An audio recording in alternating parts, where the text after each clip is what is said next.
Hey guys, tonight we're stepping into one of the strangest, sneakiest, most aggressively cheerful cons in modern history. The way 1950s America convinced 250,000 housewives to work full-time for a cosmetics empire and agree to call it a hobby. Not with contracts, not with wages, not even with the basic dignity of a paycheck.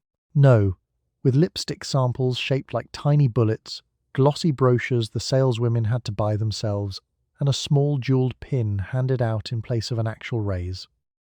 If these little trips through history help you drift off, the kindest thing you can do is like the video and subscribe, which quietly helps the channel more than you would think.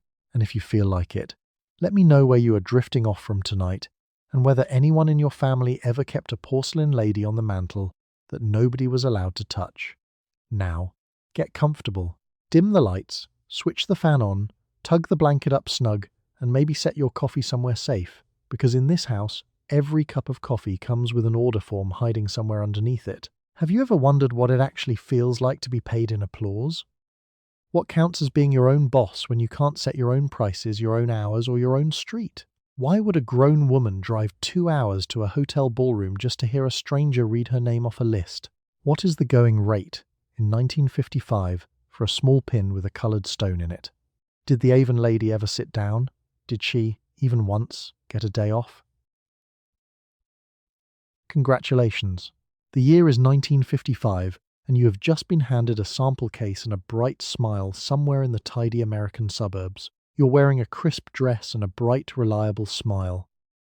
There's a sample case by the door that you paid for, a brochure in your purse you also paid for, and a woman 3 streets over certain you'd be perfect for this.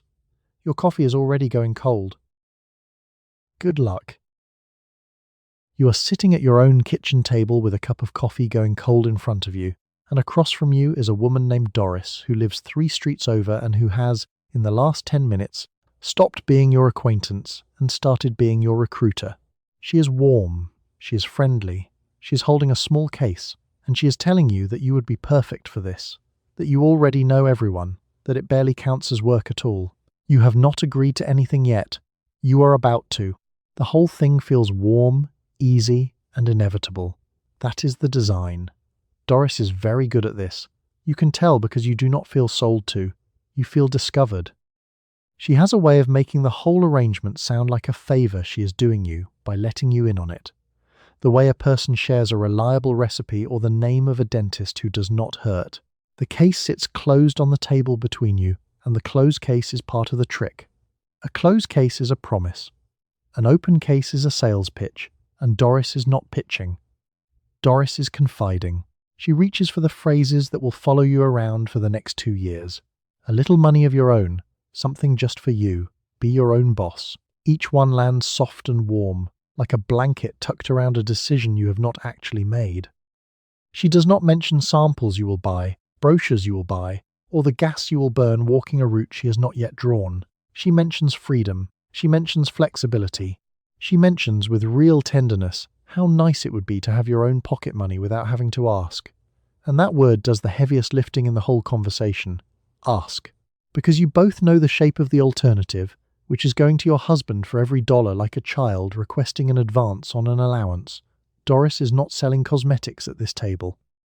She is selling away around a small daily humiliation, and she is charging you nothing to hear about it, which feels generous right up until you understand that the charging comes later. She tells you about Marjorie 2 streets the other way, who does this and just loves it, who paid for a Davenport with her earnings, or maybe it was a washing machine. The detail stays helpfully vague.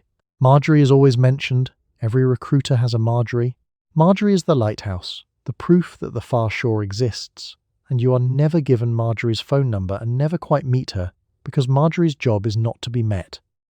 Marjorie's job is to glimmer at the edge of the offer like a resort in a travel poster. Doris slides a single sheet across the table now, and it is not a contract, because a contract would break the spell. It is a friendly form with a friendly heading, and it asks for your name and your address and very little else the way a raffle ticket asks. You notice dimly that there is nothing on this page about what you will be paid, or when, or whether. You notice it the way you notice a draft in a warm room, and then you stop noticing it, because Doris has just complimented your kitchen and asked about your children by name. You pick up the pen. It is your own pen, from your own drawer, And there is something quietly perfect about that. The pen judges nothing. The pen simply waits. Doris does not lean in or hold her breath, because Doris has done this 100 times and knows the moment is already over. The coffee is fully cold now. The morning is half gone. And you sign your name in your own kitchen, feeling, for the first time in a long while, like a woman who has been chosen for something. You have a box now, and the box was not free. Inside it are sample lipsticks the size of bullets, a stack of brochures, an order book, and a few full-size products to show, and every single one of those items was billed to you before you sold a thing. Nobody handed you tools and pointed you at the neighborhood. You bought the tools at a discount you were assured was generous, and now you are standing in your front hall holding your own small inventory, quietly aware that the money has already flowed in the wrong direction. The box is small, tidy, and expensive. You paid to be allowed to work. The kit has a name nobody says out loud, and the name is overhead. In most jobs, the company buys the tools and the worker brings the hands. Here the arrangement has been elegantly reversed. You bring the hands and you also buy the tools, and you buy them from the very company you're about to spend 2 years making richer. It is a little like being hired at a diner and then handed a bill for the apron, the pans, and the honor of standing near the stove. Eleanor, your district manager, delivered the kit in person, which felt like a courtesy until you thought about it. She set the box on the table with both hands, the way a woman presents a cake she is proud of, and she walked you through the contents with the hushed reverence of someone unveiling a treasure chest. Here are your samples. Here is your brochure. Here is your order book, which she tapped twice with one finger, as though blessing it. The small paper listing what it all cost stayed at the bottom of the box, mentioned last and mentioned lightly, the way you mention rain. The samples themselves are absurdly small and absurdly serious. Each lipstick is a hard little cylinder no longer than your thumbnail, and they sit in a row like ammunition, clicking softly against one another whenever you lift the case. The fragrance vials are cold to the touch and self-important, their glass stoppers sealed as if they contain something that could change your life, rather than something you will dab onto a stranger's wrist for free. The brochure is glossy and eager and already out of date the moment the next campaign begins, which is a design choice, not an accident. And here is the quiet genius of the whole box. The moment you paid for it, you were no longer a woman thinking it over. You were a woman with an investment. There is money of yours inside that kit now, small but real, and money of yours has a gravity to it. You cannot let the samples sit unused in the hall closet, because that would mean admitting you spent for nothing, and so the kit does not just equip you to sell. The kit obligates you to sell. It is a hook baited with your own dollar.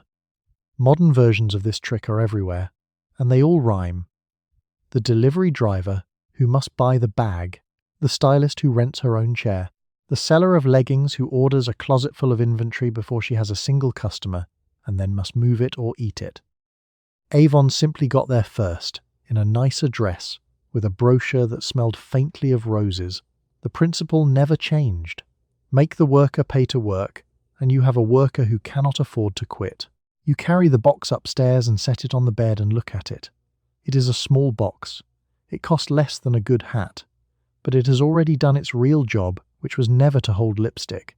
Its real job was to move a little of your money into the company and a little of the company's obligation onto you, quietly, over coffee, before you understood the trade. The lipsticks click once as you close the lid. Even they seem to know. You are told, more than once, and always with a certain pride, that you are an independent contractor. It sounds important. It sounds like something a man in a suit would be, and you turn the phrase over in your hands like a coin, trying to decide if you have just been given something or relieved of something. Nobody explains that the phrase means no wage, no floor, no benefits, and no one owing you a single guaranteed cent. You will learn all of that yourself, one uneventful afternoon at a time. The word sounds proud, modern, and free. It is none of those things. Your brother-in-law Ray is a contractor, the kind who builds houses, and when he says the word it comes with a truck, a crew, and a set of prices he alone decides. When you say the word, it comes with a case you carry and a route you walk and prices printed by someone in an office you will never see. You share a noun and almost nothing else. Ray sets his rates and sends his invoices. You accept the rate you are given and hope the customer on Maple Street remembers her purse. Here is the rule, stated the way the company would never state it. You are owed no minimum wage because you are not an employee. You are owed no overtime, no matter how long the campaign runs. You are owed no sick pay when the flu takes a week. You are owed no insurance if you turn an ankle on a stranger's step. You are owed nothing if you sell nothing. And you are owed nothing extra if you sell everything. State the rule flatly and it sounds less like a job and more like a dare. The beauty of the arrangement, from where the men in the office sit, is the word independent. Because independent is a word women in 1955 have been quietly starving for. It gestures at freedom. It suggests you answer to no one, that you have slipped the leash of the household at last.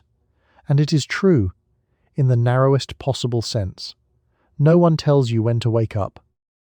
It is simply that no one owes you anything for waking up, either, which is a different kind of freedom entirely, the kind a tightrope walker enjoys after they remove the net. Contractor also does a second, sneakier job. It makes the whole thing sound like a business rather than a job, and a business, unlike a job, is nobody's responsibility but the owner's. Sales are slow this month? That is a business problem, and you are the businesswoman, so it is your problem. The product did not move? Sharpen up. Entrepreneur. The word quietly transfers every risk the company might have carried onto the shoulders of a woman in a good dress, and then congratulates her for the privilege of carrying it. Modern ears know this trick well, because it never retired. It just got an app. Today, a driver, a courier, a dog walker, a woman filming herself folding sweaters are all sorted into the same tidy legal box that Avon built by hand. The box marked contractor, the one that means all of the risk and none of the promises. The genius is ancient and the wording is eternal. Call it freelance, call it flexible, call it being your own boss. Just never ever call it a job, because a job comes with obligations that run in both directions. You do not understand all of this on the day you sign. You understand it slowly, the way you learn a house has a draft, discovering the cold spot only after you have lived there a while. There is no single afternoon when it lands. There is only a slow accumulation of small, unpaid moments, each one teaching you what the fine print would have if there had been any fine print, if there had been any print at all. The word felt like a gift the day Doris said it. It turns out it was a category, and you had just been filed. You learn the rhythm fast, because the rhythm does not wait for you to be ready. Every 2 weeks a new campaign opens, which means a new brochure, new orders to gather, new deliveries to make, new money to chase, and then, precisely when you have finished, the whole thing resets and begins again. There is no season, there is no slow week you can count on. You are always either in the middle of a campaign or in the narrow gap before the next one, which is not rest so much as the brief inhale before more. The calendar is patient, cheerful, and merciless. It never once blinks. The campaign is a clock that someone else winds. It does not care that your youngest has a fever, that your mother is visiting, that it rained for 4 straight days and nobody wanted to open a door. The cut-off is the cut-off. Orders in by the date or the order does not happen, and the next brochure is already printed, already on its way to you, already making the current one obsolete before you have finished walking it around. You do not set the pace. You keep up with it or you fall behind it, and there is no third option. Verna, who recruited before you and sells 2 neighborhoods over, describes it best. She says the job is like doing laundry for a family that keeps having more children. You fold the last shirt, you turn around, and the basket is full again. Verna says this cheerfully, folding an invisible shirt in the air with both hands, because Verna has decided that cheerfulness is the only affordable response. She has been at it 11 years. She has never once reached the bottom of the basket. She has stopped expecting to. What the 2-week cycle really removes is the horizon. A farmer has a harvest. A teacher has a summer. Even a factory has a whistle at the end of the shift, a moment the machine stops and the worker becomes a person again. The campaign has no whistle. It rolls, and the moment you close one you are behind on the next, so that the reward for finishing is not rest but a fresh pile of the same. You are on a treadmill that speaks softly and never quite lets you off, and the pace is not an oversight. It is the product. A representative who is always mid-campaign is a representative who is always selling, always ordering, always pushing the next brochure into the next hand, which is precisely what the company would like her to be doing forever. Idle time is the enemy of a direct sales force, So idle time has been quietly engineered out of the calendar. There is no fallow field here. The soil is worked continuously, and the soil, in this metaphor, is you. It rhymes with things we know. A magazine subscription that renews whether or not you read the issue. A gym membership that bills on the first, no matter how many mornings you skipped. The cycle bills your effort automatically, over and over, and the only way to pause it is to stop entirely, to let the case sit by the door and the brochure go unopened, which feels, after you have paid for the kit and earned a pin and heard them clap your name, like a small betrayal of yourself. So you do not pause. You start the next one. By the third month, you no longer think in weeks. You think in campaigns. This one, next one, the one after that already looming. Your whole sense of time has been quietly rebuilt around a 2-week drumbeat you did not choose. And the strangest part is how normal it comes to feel. The way any relentless thing becomes normal if it is relentless enough. You are not marching to your own clock anymore. You are marching to theirs. And theirs never ever strikes the hour that means you are done. You pack the case in the grey light before the house wakes up, because that is the only quiet you get. Lipsticks in one row, fragrance vials wedged so they will not knock loose, brochures squared off, order book on top where you can reach it without looking. The case has a weight it did not have last week, and it will have more weight next week, and you arrange it all on the kitchen counter with the care of someone loading a bag she is going to carry for several miles. Then you close the latch and go. The morning is cold, grey and silent. It will not last. The kitchen at this hour belongs entirely to you, which is rare enough to feel like a small theft. The linoleum is cold under your stockinged feet. The coffee has not been made and will not be, because there is no time and no one to make it for but yourself, and you have long since stopped making things only for yourself. The window over the sink shows a street, the colour of dishwater, street lamps still burning, nobody awake. The whole neighbourhood holding its breath before the day starts asking things of it. The case has its own opinions about how it wishes to be packed, and you have learned to obey them. The vials go along the hinge, upright, or they lie down and sulk and leak. The lipsticks nest in their row like a clutch of small ambitious eggs. The brochures must lie flat or they curl at the corner and look second-hand, and a second-hand brochure sells nothing, so you square them with 2 thumbs the way a bank teller squares a stack of bills. Everything has a place. You built the system yourself, one mistake at a time. And the case is heavier now, genuinely heavier, because a full campaign is riding inside it. This is the part nobody warns you about at the recruiting table. The better you do, the more you carry. Success does not lighten the load, it adds to it, order by order, until the handle leaves a red groove across your gloved palm by noon. You are, in a real sense, being punished by your own competence, hauling the proof of your good week down a sidewalk while your shoulder quietly files a complaint no one will read. Outside, mister.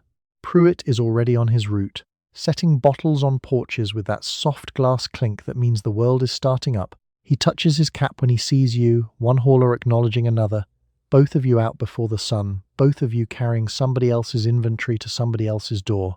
He at least has a truck. He at least gets a wage and a route drawn by a company that pays him to walk it.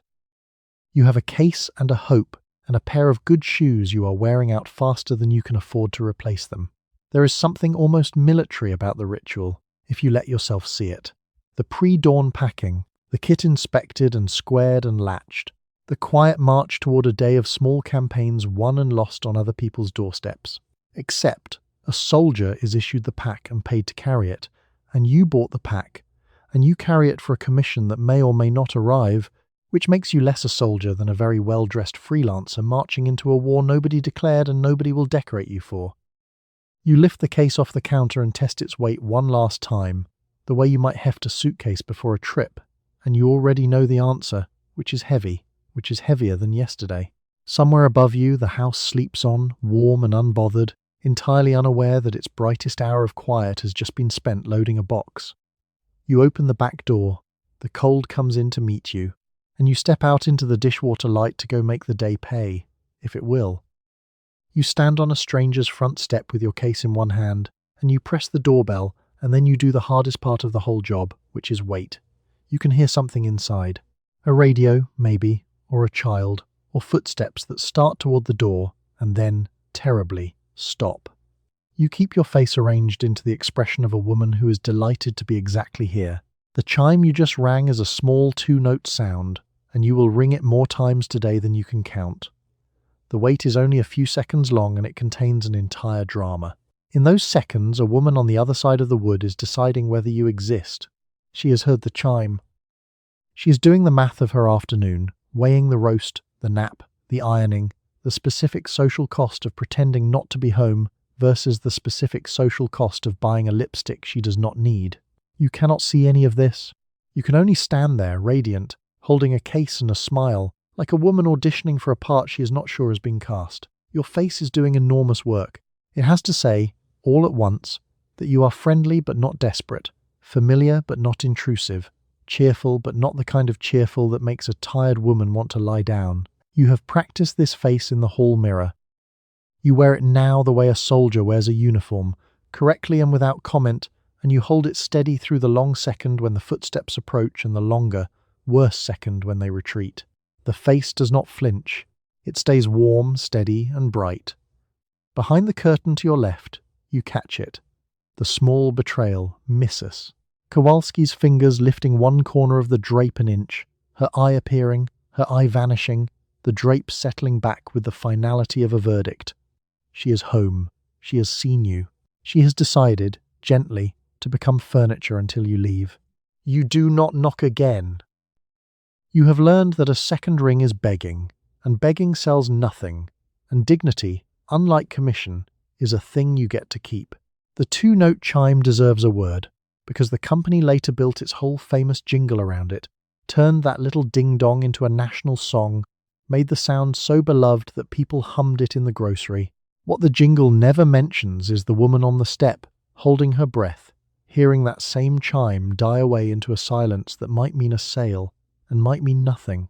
They took the friendliest sound in the neighbourhood and put it on television. They left off the part where it is also the sound of a door not opening. There is no softening it and no way around it. It is done the old way, in person, face-to-face or face-to-closed door, and the rejection has to be absorbed by an actual body standing on an actual step in the actual cold. Your feet have started to ache. The case pulls at the socket of your shoulder, and the next house is already waiting, 30 seconds away, knowing nothing and caring nothing about what the last one decided. And then, sometimes, the miracle. The latch turns. The door opens. A woman you have never met looks out at you with an expression that has not yet decided to be annoyed, and for one bright suspended instant the whole afternoon is possible again. You lift the case a half-inch, the smallest gesture, an offering. You say hello. Everything you have practiced funnels into the next 10 seconds. And whether it works or not, you already know that when this door closes, gently, one way or the other, you will walk to the next one and ring the small, bright bell and begin the whole brave, humiliating, hopeful thing again.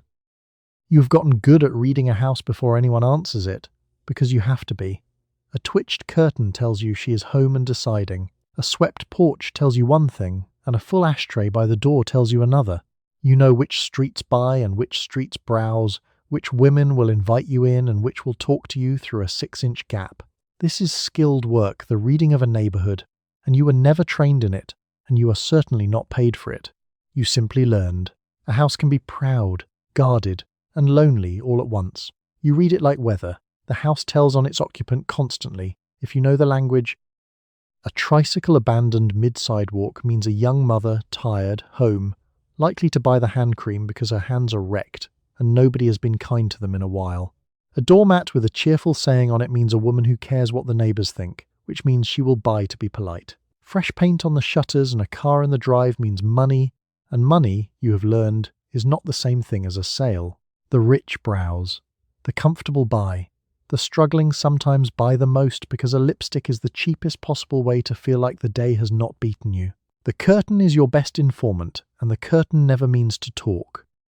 It twitches when a woman crosses the room to peer out, and it settles when she decides, and the speed of the settling tells you everything. A slow settle means she is thinking. A fast settle means the verdict is already in, and the verdict is no.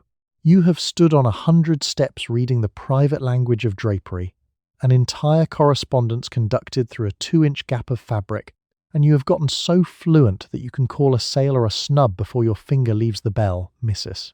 Ostrander on Linden is a whole case study by herself.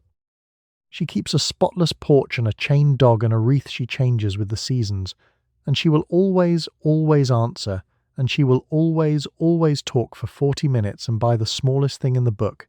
You have learned to give her the 40 minutes anyway, because Mrs. Ostrander knows everyone, and what she really sells you, in exchange for one tiny jar of cream, is intelligence. Who is expecting? Who is ailing? Who has money coming? She fixes her wreath while she talks, tugging a ribbon straight, and pours the whole street into your ear for free. Think of what this actually is. It is market research, the kind a company would pay a firm a fortune to conduct, done by you, unpaid, on foot, filed away in a head that also has to remember school pickups and the grocery list. You are a one-woman research department, your findings are excellent, and your salary for producing them is precisely nothing. None of this got written down in any training pamphlet, because there was barely any training worth the name. You learned it the way you learn a card game by losing, the way you learn a town by getting lost in it. Every closed door taught you something. Every 40-minute wreath conversation added a name to the map you carry behind your eyes. So you walk the street and you read it as you go, the way a farmer reads a sky, and you place your béquille, and you are right more often than not. It is the closest thing this job has to a superpower, and you developed it alone, and you use it to make another handful of dollars for men in an office who have never once stood on a cold step and watched a curtain deliver its small, silent no. You knew this house before you rang it. You will know the next one too. The whole street lives behind your eyes now, mapped in curtains and swept steps, and it is genuinely yours. You are inside now, which is a small victory, and you are unpacking your case onto a woman's coffee table while she watches. Her front room becomes, for the next 20 minutes, a cosmetics counter that you have set up in the middle of her actual life. You lay out the samples in an order you have practiced. You turn the good lipstick to catch the lamplight. You have done this in a dozen living rooms this week, each one somebody's home, each one briefly converted into your place of business without anyone quite saying so. The room is borrowed, warm and quiet. Then you give it back. The coffee table submits to this the way coffee tables always do, with a kind of long-suffering dignity. A minute ago it held a doily, a dish of hard candy, and a magazine nobody was reading. Now it holds a retail display, and it seems to understand that its afternoon has been requisitioned. You clear a small space with the side of your hand, gently, the way you would move someone's belongings in a house that is not yours, because it is not yours, and both of you are pretending together that setting up a shop on it is the most natural thing in the world. Barbara watches you unpack with the wary interest of a woman who has invited something into her home and is not yet sure what. This is the delicate moment. You are a guest and a merchant at the same time, and those two things pull in opposite directions, and the whole art of the job is holding both without letting either show too much. Lean too far toward guest and you never make the sale. Lean too far toward merchant, and you become the thing she peeked through the curtain to avoid. So you balance, endlessly, on a line drawn across a stranger's rug. The products help, because the products are designed to be handled. You lay them out so she can touch. A lipstick uncapped and turned to the lamp throws a small, warm gleam that says luxury on a budget. A dab of cream on the back of her own hand invites her to rub it in, to feel the slick, cool richness of it, to become, for 1 second, a woman being pampered rather than a woman being sold to. You have learned that the sale happens through her fingertips, not her ears. Talk is what gets you in the door. Touch is what opens the purse. The whole scene is a Tupperware party shrunk down to an audience of one. A pop-up boutique that materializes in a living room and vanishes 20 minutes later, leaving no trace but an order and a faint smell of roses. A store that fits in a case, a counter that appears wherever a woman will let you set it. No rent, no lease, no shop front to keep lit. The company loves this magic. The magic is you. You are the store, the staff, the display and the delivery van, all folded into one tired woman on a borrowed rug. And the room resists a little, always, in small ways. A child wanders through and stares. The telephone rings in the hall and the spell breaks and you must rebuild it from nothing when she returns. A real shop has walls that keep the world out. Your shop has no walls, because your shop is inside someone else's life, and someone else's life keeps happening all around your careful little display. When it is over, you pack the counter back into the case, and the coffee table exhales and becomes a coffee table again, doily and candy dish restored, the whole transformation reversed in under a minute. Barbara sees you to the door with the slightly stunned friendliness of a woman who has just bought two things she did not know she wanted. You step back onto the porch, the store folds shut in your hand, and you carry it, still warm, to the next living room that will agree, for 20 minutes, to be something it is not. You came to sell face cream, but you are going to spend the next half hour being something the company likes to call the listening ear of the community. She wants to talk. About her husband, her mother, the neighbour she is feuding with, the thing the doctor said. You listen, and you nod, and you make the small, warm sounds that keep a person going, because a woman who feels heard buys, and a woman who feels rushed does not. The listening is real work. It is the centre of the job, and it appears on no ledger anywhere. Ruth on Chestnut is the one who taught you how much of this the job really is. Ruth is alone most days, her husband gone before light and back after dark, her children grown and scattered, and when you ring her bell, she opens the door already talking, as though she has been holding the conversation ready for hours, which she has. She sets you at her kitchen table, pours coffee you did not ask for, and unspools her whole week while she turns her wedding ring around and around her finger, a small nervous motion, the fidget of a woman with more to say than anyone to say it to. You could rush her. You could steer her to the brochure and close the sale and be at the next house in 15 minutes. But you do not, partly because it would not work, and partly because something in you cannot do it, and so you sit and you listen to the whole thing, the husband and the mother and the doctor, and you are, for that half hour, the only person in this woman's day who is fully turned toward her. It is a real and human thing you are doing. It is also, not by accident, extremely good for business, because the company understood, long before anyone had a name for it, that lonely is a market. A woman starved for company will not remember, later, that you sold her a night cream. She will remember that you listened, that you were kind, that you came back, and she will buy from you, again and again, not for the cream but for the half hour, which means the company has discovered a way to sell loneliness its own cure at retail, and bill it to the lonely. You are the delivery mechanism. The product is attention, and the attention is you, and the attention is free. The work is real, tender, and completely uncounted. Think of who else does this work in a life. The bartender who hears the whole sad story, the hairdresser who knows every secret on the block. These are the confessors of ordinary life, and now you are on that list, the Avon Lady, keeper of the neighbourhood's small sorrows. It is an honour, in its way. It is also a second full job stacked invisibly on top of the first one, and only one of them was ever mentioned at the recruiting table, and neither of them pays. The strangest part is how much of yourself it takes without ever looking like effort. By the fourth house, your face aches from arranging itself into warmth, and your own troubles sit untended in a corner of your mind because there is no one on your route who rings your bell and pours you coffee and asks how you are. You give the listening all day. You rarely receive it. That ledger, too, runs one way, and yet you keep doing it because Ruth turning her ring at the kitchen table is not a mark on a sales sheet to you, whatever she is to the company. She is a woman you have come to like, in a real and ordinary way, and the half hour you give her is genuinely given, even if it is also, coldly, a sound investment. Both things are true at once, which is the whole ache of the work. You sell her a jar of cream. You give her the only company she gets all day. The company counts the jar.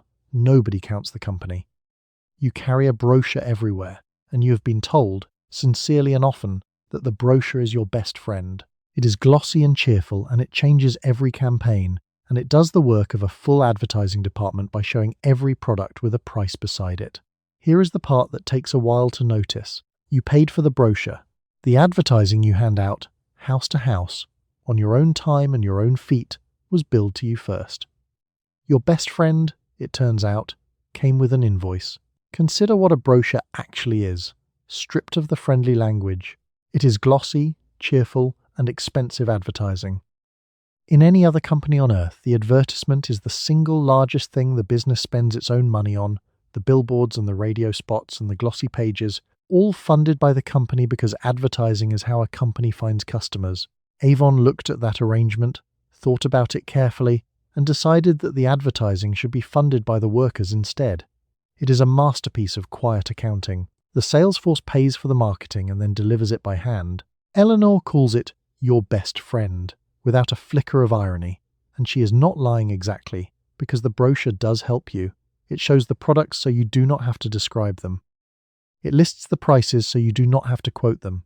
It gives a hesitant customer something to hold and flip through and dog-ear. And a customer who dog-ears a page is a customer halfway to an order. The brochure works. That is the whole trick. It is a genuinely useful tool, which is exactly why you keep buying it, campaign after campaign, without ever quite tallying what a year of best friends has cost you. And it expires on purpose, which is the detail that gives the game away. Every 2 weeks, the brochure is replaced by a new one. The old price is void, the old product's gone, the old glossy pages suddenly worthless. You cannot stockpile, you cannot reuse last month's. You must buy the fresh one to stay current, the way a calendar is useless in January if you bought the wrong year. So the cost is not a one-time purchase, but a subscription you did not knowingly sign, renewing itself out of your commission forever. Your best friend, it turns out, is the kind of friend who needs replacing every fortnight, at your expense. The modern version wears different clothes, but keeps the same face. The seller today who must buy her own inventory to promote it. The hopeful entrepreneur who pays for the sample kit, the display, the branded bag, all so she can advertise a company that pays her only if she sells. Avon drew the blueprint decades before anyone thought to put it on a phone. Make the worker buy the ad, make her deliver it too, then thank her warmly and print a new one. The cruelest elegance is that you cannot resent it properly, because the brochure really is helpful and really is cheerful and really does open doors. Resentment needs a villain, and the brochure smiles up at you in soft colour with a picture of a woman who looks happy and rested and nothing like you feel at the end of a route. You just keep paying, keep carrying, keep handing your funded advertisement into hand after hand, a walking billboard who bought the billboard and rents herself out to paste it up. At the end of the campaign, you gather the expired brochures, the ones you did not place, and you look at the little stack of paper you paid for and did not use, and there is a small private lesson in it. The friendship was always going one direction. You held up your end faithfully, campaign after campaign, and the brochure held up its end too, right until the day it expired, on schedule, and a new best friend arrived in the mail with a fresh price beside its name and a fresh charge against yours. You delivered the order a week ago, and the money is still not in your hand, and now you are standing on a familiar porch for the third time trying to collect it without seeming like you are collecting it. She is a little embarrassed. You are a little embarrassed. Somebody has to say the number out loud, and it is going to be you. If she never pays, that loss does not vanish into a company somewhere. It lands on you, personally, because you fronted it, and the arithmetic of that is starting to become clear. She is sweet, sorry, and broke. You are the one left out of pocket. Mrs. Hensley is not a bad woman. This is what makes it so hard. She is a perfectly nice woman who ordered a fragrance and a face powder in a bright moment and now, in a series of dimmer moments, cannot quite lay hands on the money. Each time you come, she is warmer than strictly necessary, which is the tell. She fusses over you at the door, praises your coat, asks after your children by name, and somehow through all this warmth the purse never appears. She has turned charm into a payment plan, and the plan is to charm you until you stop asking. You have learned that you must be the one to name the figure, because she never will. So you find the sentence, the gentle, terrible sentence, something about just settling up the last order whenever it suits her, delivered lightly, as though the money were an afterthought and not the entire point of your standing there in the cold for the third time. The words cost you something every time you say them. Asking to be paid should not feel like an imposition. In this job, somehow, it always does. Here is the part the recruiting table left out. You already paid the company for those products. When Mrs.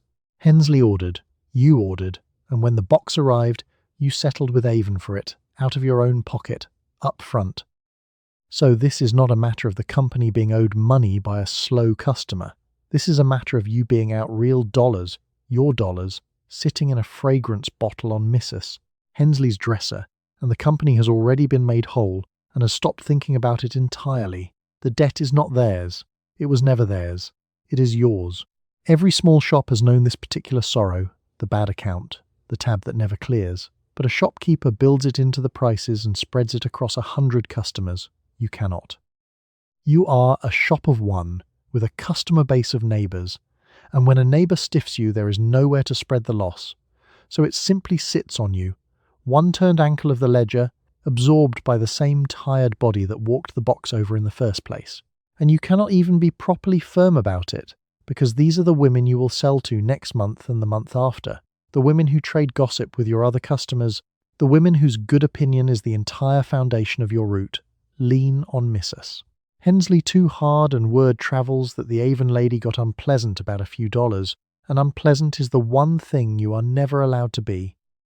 So you stay sweet while you chase your own money, sweet through the third visit and the fourth, sweet while a woman politely robs you with compliments. Most of them pay eventually, and a few never do, and you learn to read at a glance which is which, filing Missus. Hensley under the long slow category and adjusting your hopes accordingly. You write off the loss the way you write off the miles and the hours, quietly, without a form, because there is no form, because there is no one to file it with. You smile.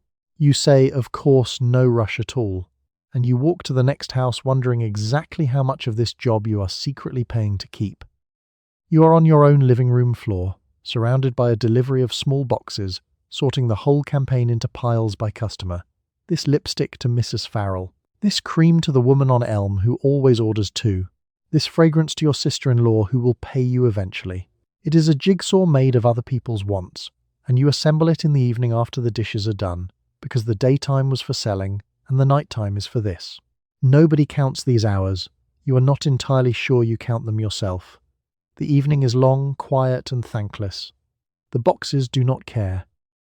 The big box arrived this afternoon, one carton holding a whole campaign, and it must now be taken apart and rebuilt into 24 correct orders. The company shipped it to you jumbled, all the lipsticks together, all the creams together, sorted for the warehouse and not for a single human customer, which means the sorting, the actual matching of product to person, falls to you. On the floor, at night, in your stocking feet, with a customer list in one hand and a growing headache behind one eye, you have developed a system, because you develop a system for everything eventually.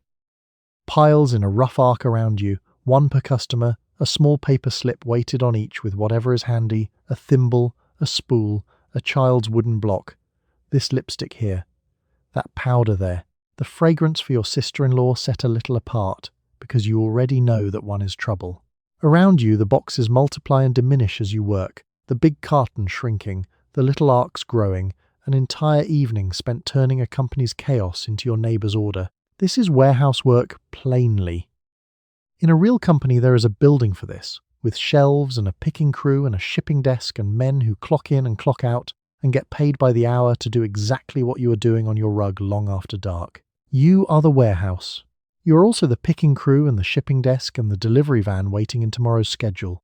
The boxes have their own small personalities, the way objects do when you handle enough of them alone at night. The lipsticks are cooperative and stack neatly. The fragrance vials are prima donnas, rolling toward the edge of every pile, threatening to shatter, demanding to be wedged. The face powders are sly, their lids never quite tight, ready to dust your good rug with a fine pale film if you set them down too hard. You handle each according to its temperament, a floor manager to a warehouse of the tiny and the temperamental, unpaid, uncredited, working the night shift in your own front room. And the hours genuinely do not count anywhere. When people ask how much time the Avon takes, you say, oh, a few afternoons, because the afternoons are the visible part, the selling part, the part that looks like the job. The sorting does not come up. Neither does the packing, or the bookkeeping, or the third trip to Mrs. Hensley's porch. The real hours hide in the evenings and the early mornings, in the margins of the day when no one is watching, which is precisely why the job can be sold as barely a job at all. The work that does not show does not get counted, and almost none of this work shows. By the time the carton is empty, you have built 24 small tomorrows, each one a customer's order sitting squared and ready by the door. It is genuinely satisfying, the way any finished sorting is satisfying, the chaos resolved, the arc of piles complete. You stand and your knees complain and the clock says something you would rather it did not. Tomorrow you will carry these back out, one by one, into the same houses and collect the money and eat the loss on the ones who do not pay. And the day after that a new carton will arrive, jumbled, from the warehouse that is somehow also you. You sit down one night and you do the arithmetic, really do it, for the first time. You add up what you sold, and it sounds like a fine number. Then you subtract what you paid for samples, and the brochures, and the gas, and the one order that never got paid for, and the number gets smaller. Then you divide what is left by the hours. All the hours, the selling, and the listening, and the sorting, and the chasing, and the number does something you were not prepared for. It gets very quiet. You have been avoiding this calculation for months, and you realize now that the avoiding was not laziness, it was self-protection.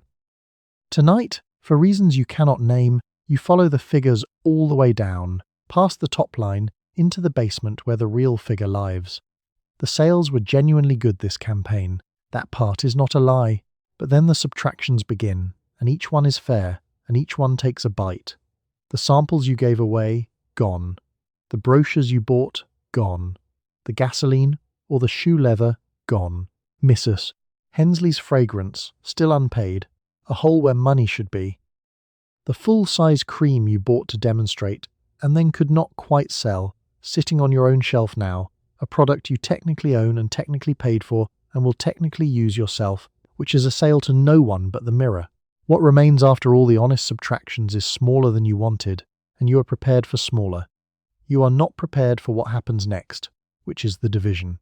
Because then you count the hours, not the pretty afternoons. All of them.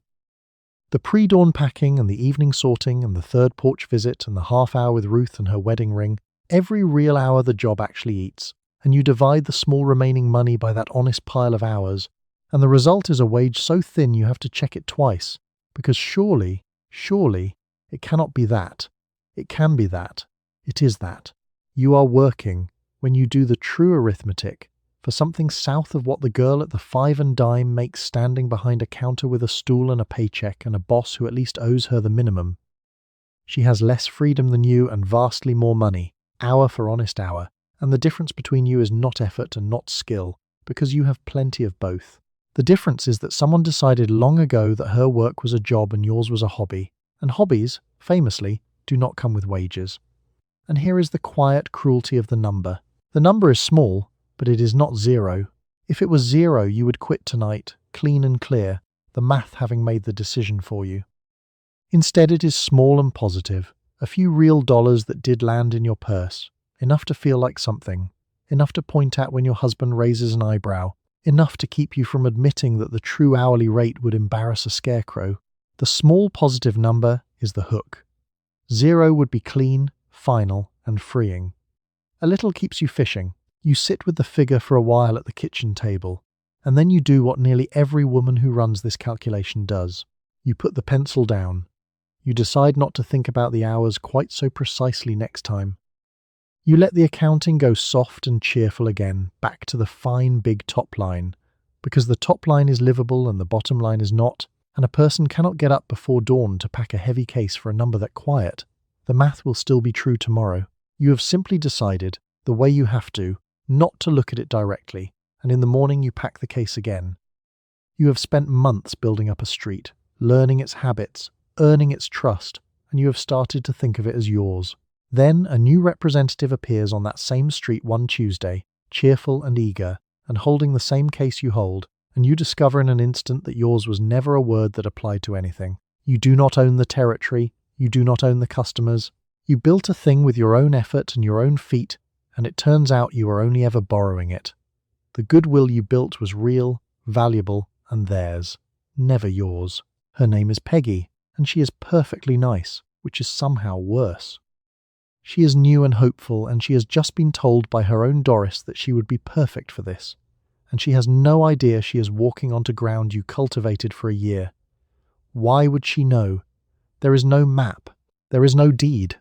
There is no line drawn anywhere that says this street belongs to the woman who earned it, because in the eyes of the company, no street belongs to anyone.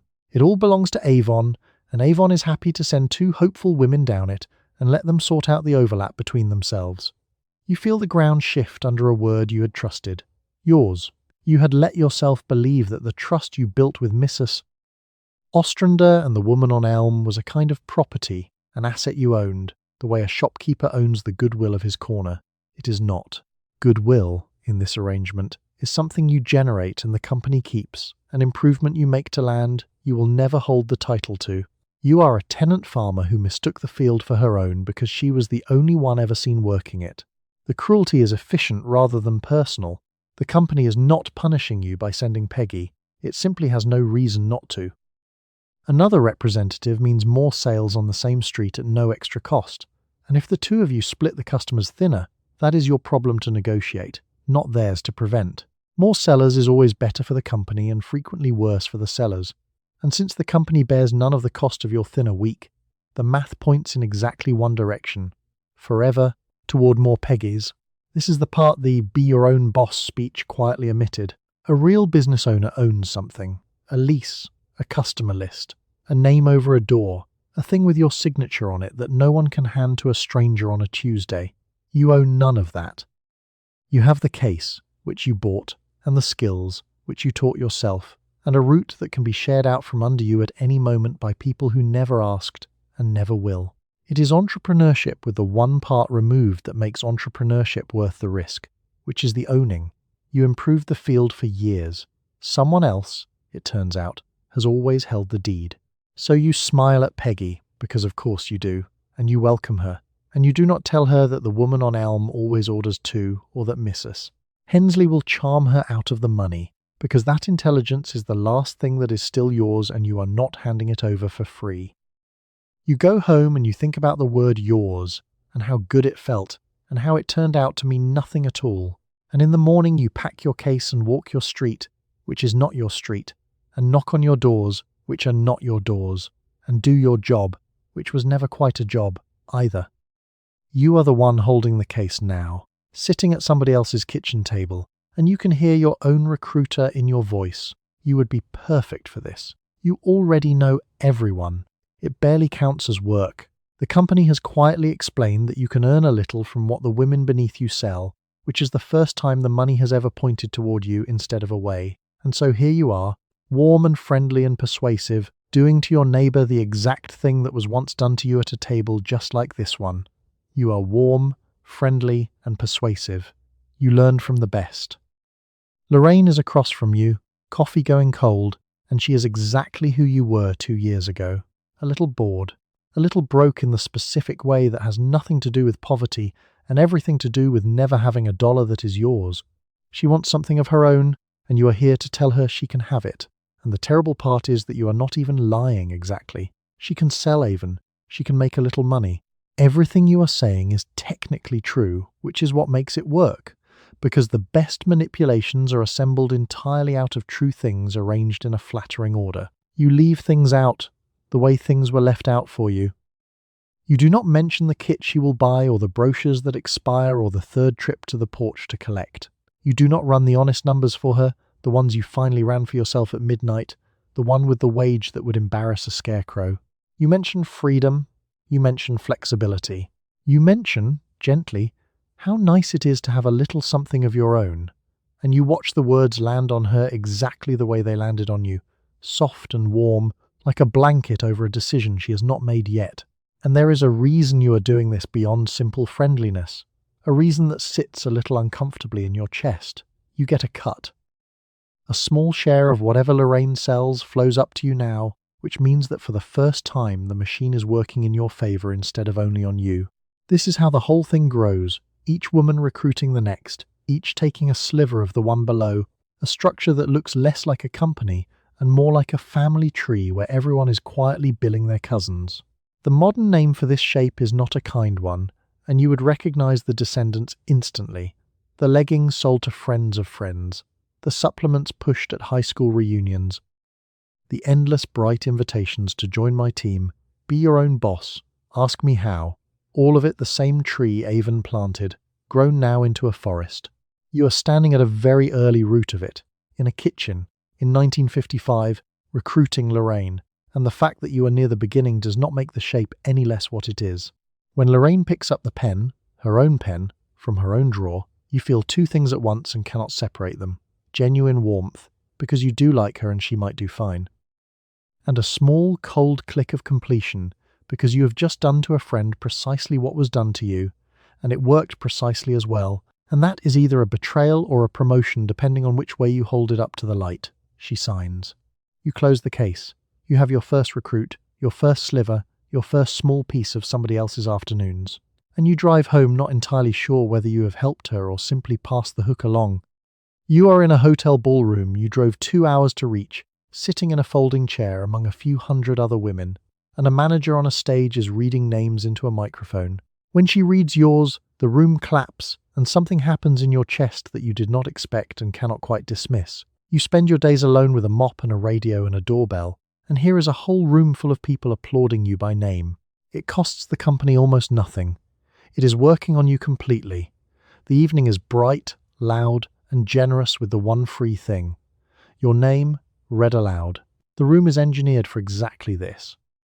Bright chandeliers, a stage with a banner, rows of folding chairs filled with women who all know the specific loneliness of the route, all gathered now under one warm ceiling, all clapping for one another in turn. Miss us. Vandenberg runs it from the podium with the timing of a revival preacher, lifting her voice on the good numbers, pausing for the applause, letting it swell and settle before the next name. She has done this many times. She knows precisely how long to hold a silence so that a woman's own name, when it finally lands, hits like a small firework. She is not cruel about it. She is simply very, very good at it. There is a sheet cake. There is weak coffee in 100 cups. There is a woman named Pearl who has won so often she has run out of mantle and started a shelf. And it does hit. That is the humiliating, undeniable truth of it. You came here a little cynical, the numbers still fresh in your mind, fully intending to be unmoved. And then she said your name and the room turned toward you and clapped, and your eyes went hot before your brain could object. You are not a fool. You know what this is. Knowing what it is turns out to provide absolutely no protection against it. The way knowing a song is manipulative does not stop it from making you cry. The applause is standing in for a raise, and everyone in the room half knows it. Nobody here is paid what an honest hour of this is worth. So instead, the company is generous with the one thing that costs it nothing. A name read aloud. A room that claps. Employee of the month scaled up into a religion, and the pews are full, because every woman in them is starved for exactly the thing being handed out for free. Because think about where these women spend their ordinary days. Alone, mostly, in kitchens, on porches, absorbing small rejections and unasked confidences, and the quiet invisibility of the post-war housewife, whom nobody claps for, and nobody promotes, and nobody, most days, particularly sees.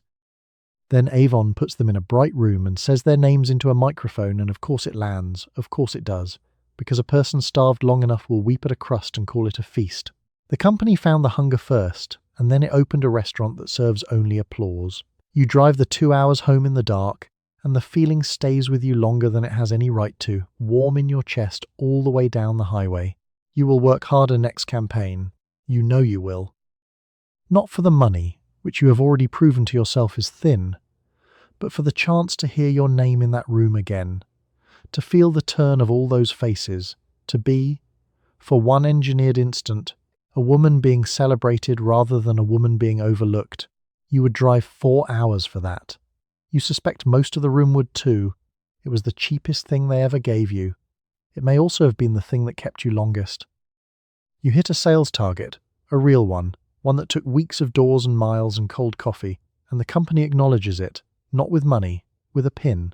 A small, bright, tasteful pin, sometimes with a little coloured stone in it, meant to be worn and noticed and understood by other women who know exactly what it took to earn.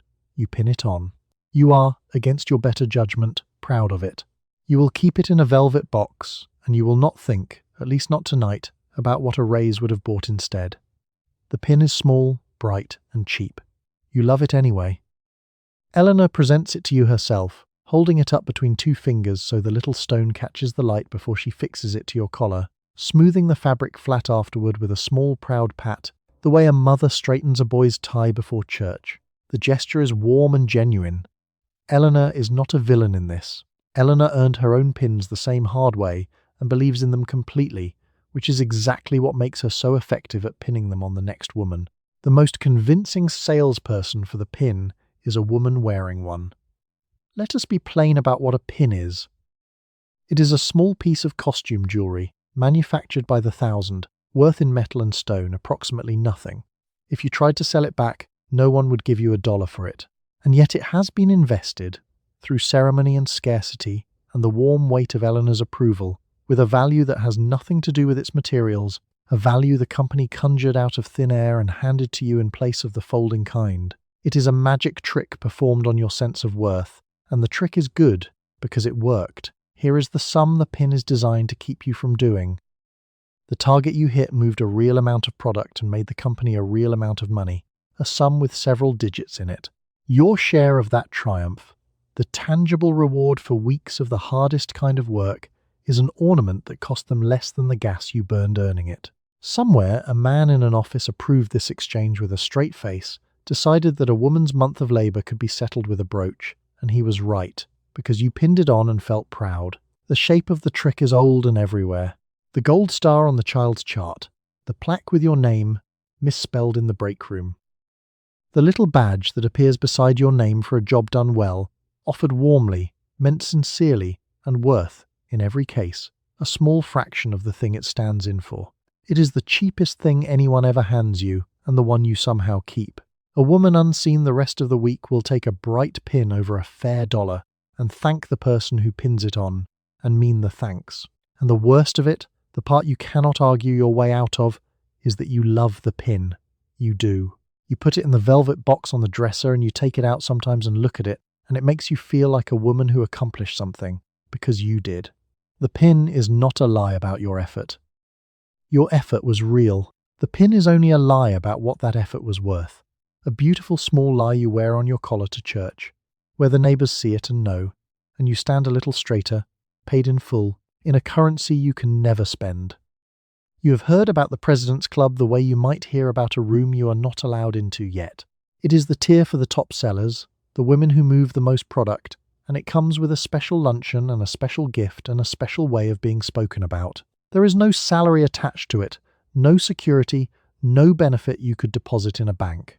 There is only status, carefully manufactured and expertly dangled, and you find, to your mild alarm, that you want it. You want it quite a lot. Gloria is in it, and Gloria wears the fact like a woman who has been made minor nobility. She has the pin that goes with it, of course, but more than that she has a bearing, a way of being greeted first at the rally, of being asked to say a few words, of sitting at the good table at the luncheon while the rest of you sit at the ordinary ones. Gloria touches the back of her hair when the club is mentioned, a small unconscious preen, and you understand in that gesture that whatever the club actually is, it has given her something she treasures, and you want to be given it too. You saw the luncheon once from the doorway, waiting to refill the coffee urn. A long table up front dressed in white cloth, a small wrapped gift at every place, Gloria and the others laughing at something you could not hear, and a second table, plainer, nearer the kitchen, where the rest of you sat. Nobody built a wall between the two tables. Nobody had to.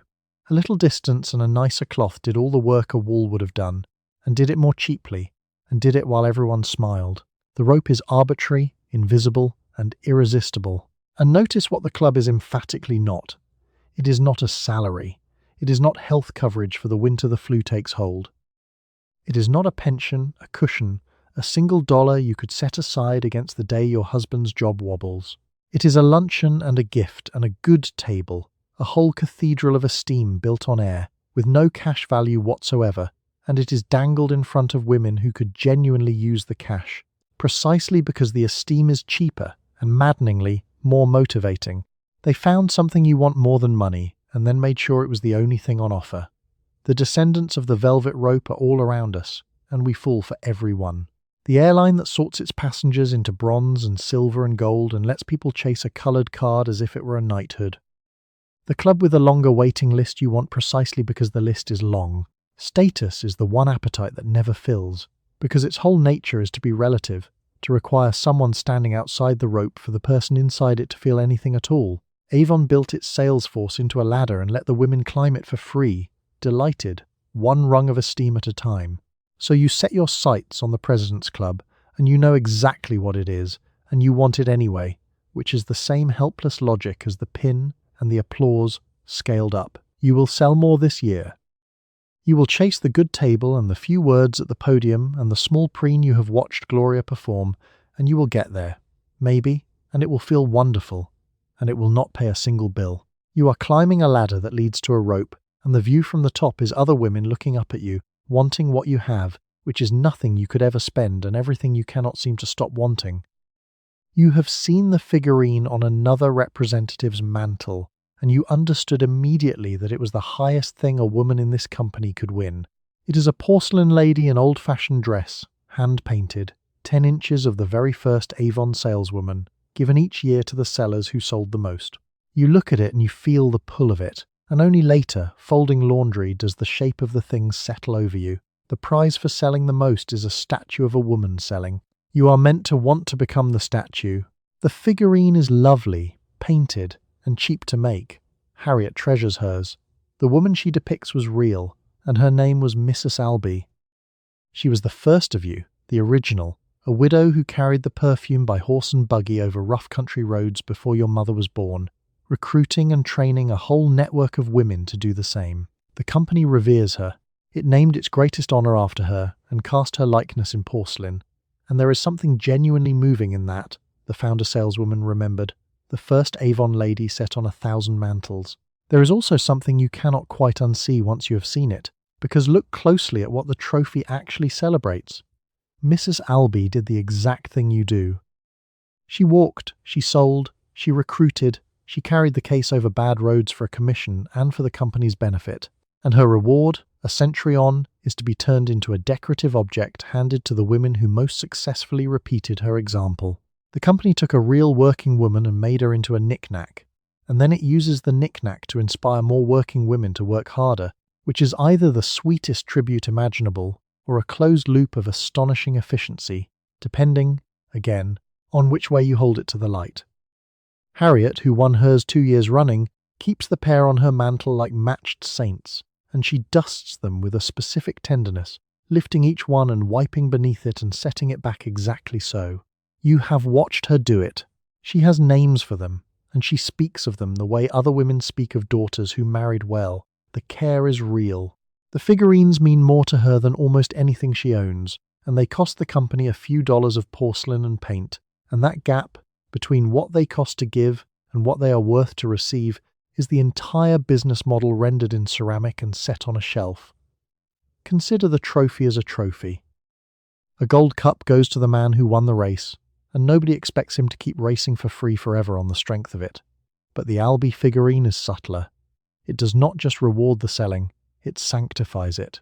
It takes the act of moving product door to door and lifts it into something like devotion, a calling with a patron saint, so that a woman polishing her porcelain missus, Albee is not thinking about her hourly rate, she is thinking about her place in a lineage, and a woman thinking about lineage will outsell a woman thinking about wages every single time. So you want one. Of course you do. You have watched Harriet dust hers and you have felt the pull, clean and strong, the wish to have your own porcelain lady on your own mantle, proof cast in ceramic that you are among the best. And somewhere behind the wish, quiet but not quite silent, sits the thing you saw while folding laundry. The reward for a lifetime of selling is a small statue of a woman who spent her lifetime selling. The prize is a mirror shaped like a saint. And you would still, even knowing that, be proud to win it, which is precisely why they made it. You were promised, from the very first coffee, that you would be your own boss, and it is the phrase that keeps you going on the days the doors stay shut. You set your own hours, you answer to no one. You are, in the language of the brochure, a businesswoman running her own small enterprise, and yet you cannot set your own prices, cannot keep your own territory, cannot change the terms you never actually signed, and cannot count on a single dollar. The boss you are your own version of, it turns out, has remarkably little authority over anything that matters. You are free, flexible, and alone. Mostly the last one. Start with prices, since a boss who cannot set prices is not much of a boss. The company prints the prices in the brochure the same in every kitchen in America, and you may not raise them to earn more or drop them to move stock or run a little sale on the slow week.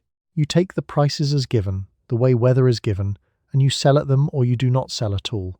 The one lever every real shopkeeper pulls, the price of the goods, is bolted down and out of your reach, and you are told this is your business. Move to territory, where a boss who cannot defend her ground is not much of a boss either. You have already learned that your streak can be handed to a hopeful Peggy any Tuesday, that the customers you cultivated are the companies to reassign, that nothing you built is fenced or deeded or yours. A real business owner puts her name over the door precisely so no one can walk in and set up a rival counter beside her. You have no door and no name over it, only a case and a route that exists at the company's pleasure and can be redrawn while you sleep. Then the terms, where the whole idea collapses entirely. A boss can renegotiate. A boss can look at a bad deal and say, "No, find better." Walk away with her ledger under her arm. You cannot, because you never signed the kind of agreement that has terms in the first place, only the friendly little form that felt like a raffle ticket.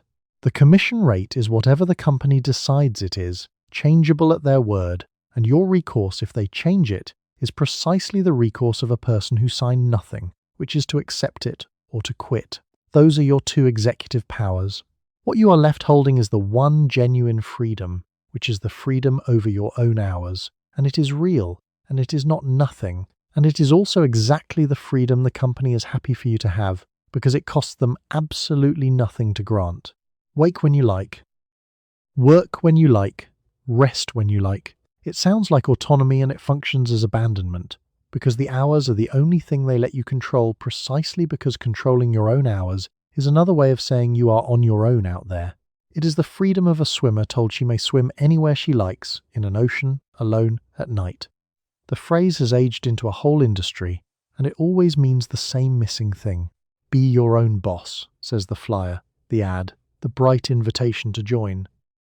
It never mentions that the boss in question cannot set the price, cannot hold the territory, cannot alter the terms, and cannot count on the pay, that the title comes with all of the responsibility and none of the authority, which is not a boss at all but a worker wearing the word like a paper crown.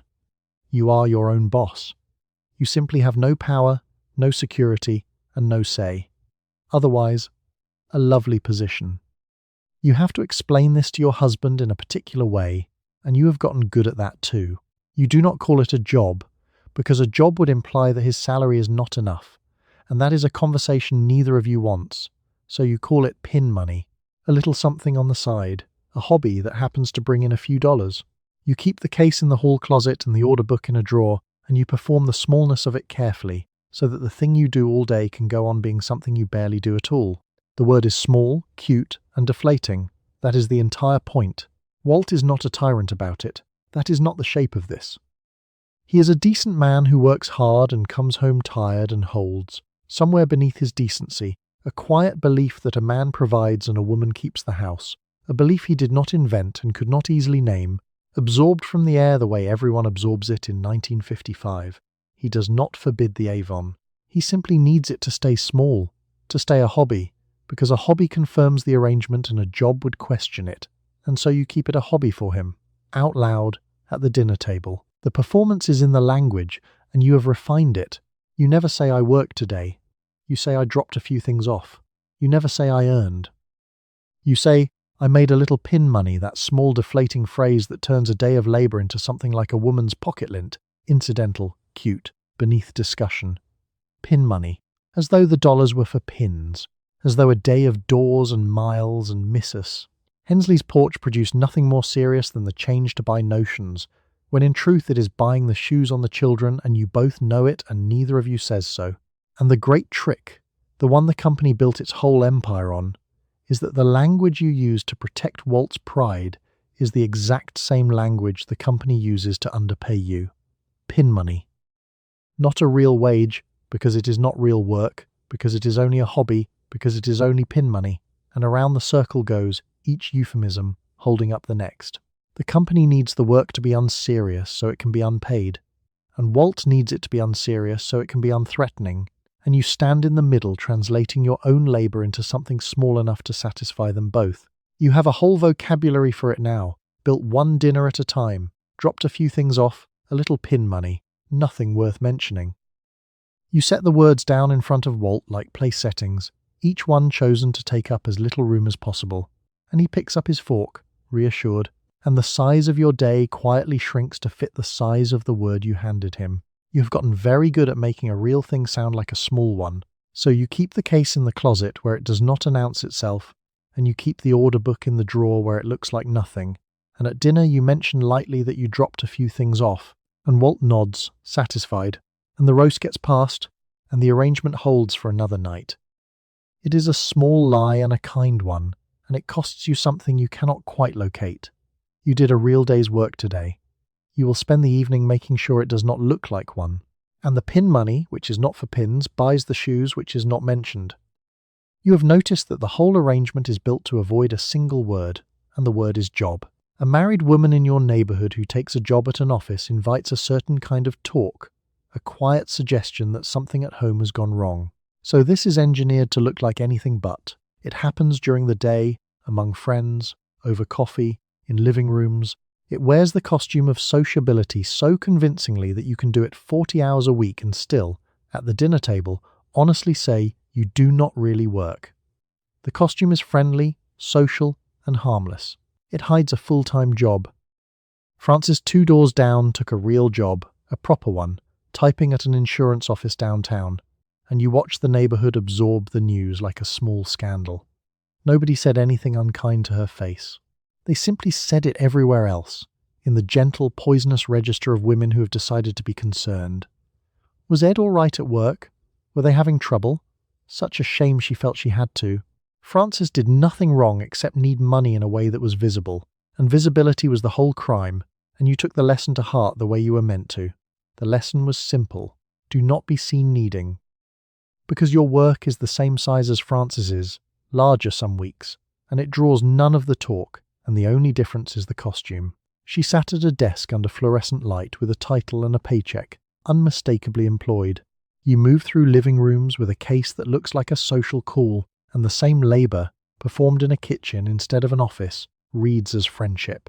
The market did not decide your work was worth less. The culture decided it was worth less because it did not look like work, and the company designed it not to look like work precisely so the culture would let you do it. This is the quiet machinery of the whole era, the one Betty Friedan would put a name to a few years from now, the great pressure on a certain kind of woman to want nothing that showed. You were permitted ambition only in disguise. You could work as hard as any man downtown provided you did it in a dress, over coffee, and called it a hobby, provided your effort left no visible mark on the arrangement that said your husband provided and you did not need to. Avon slotted itself perfectly into that gap. It sold women a way to earn while appearing not to, which was, in 1955, the only kind of earning that was allowed. The euphemism did not retire when the era did. We still have 100 careful words for the work a person does that is not supposed to count as a real job. The side thing, the little venture, the passion project that quietly pays the rent.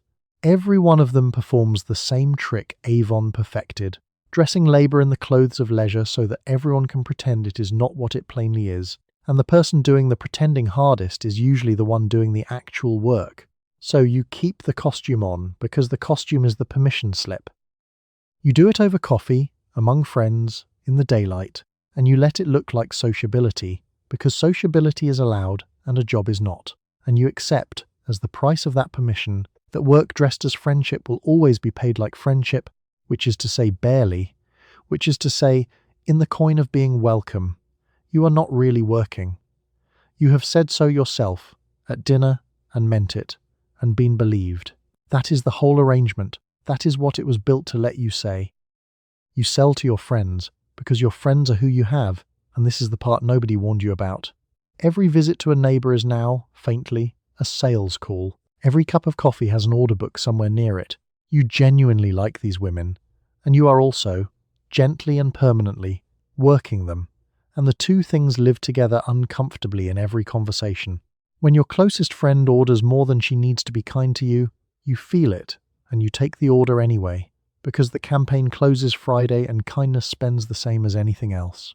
The visit is genuine, warm, and commercial. All three at once. Nadine is the one it shows up with hardest.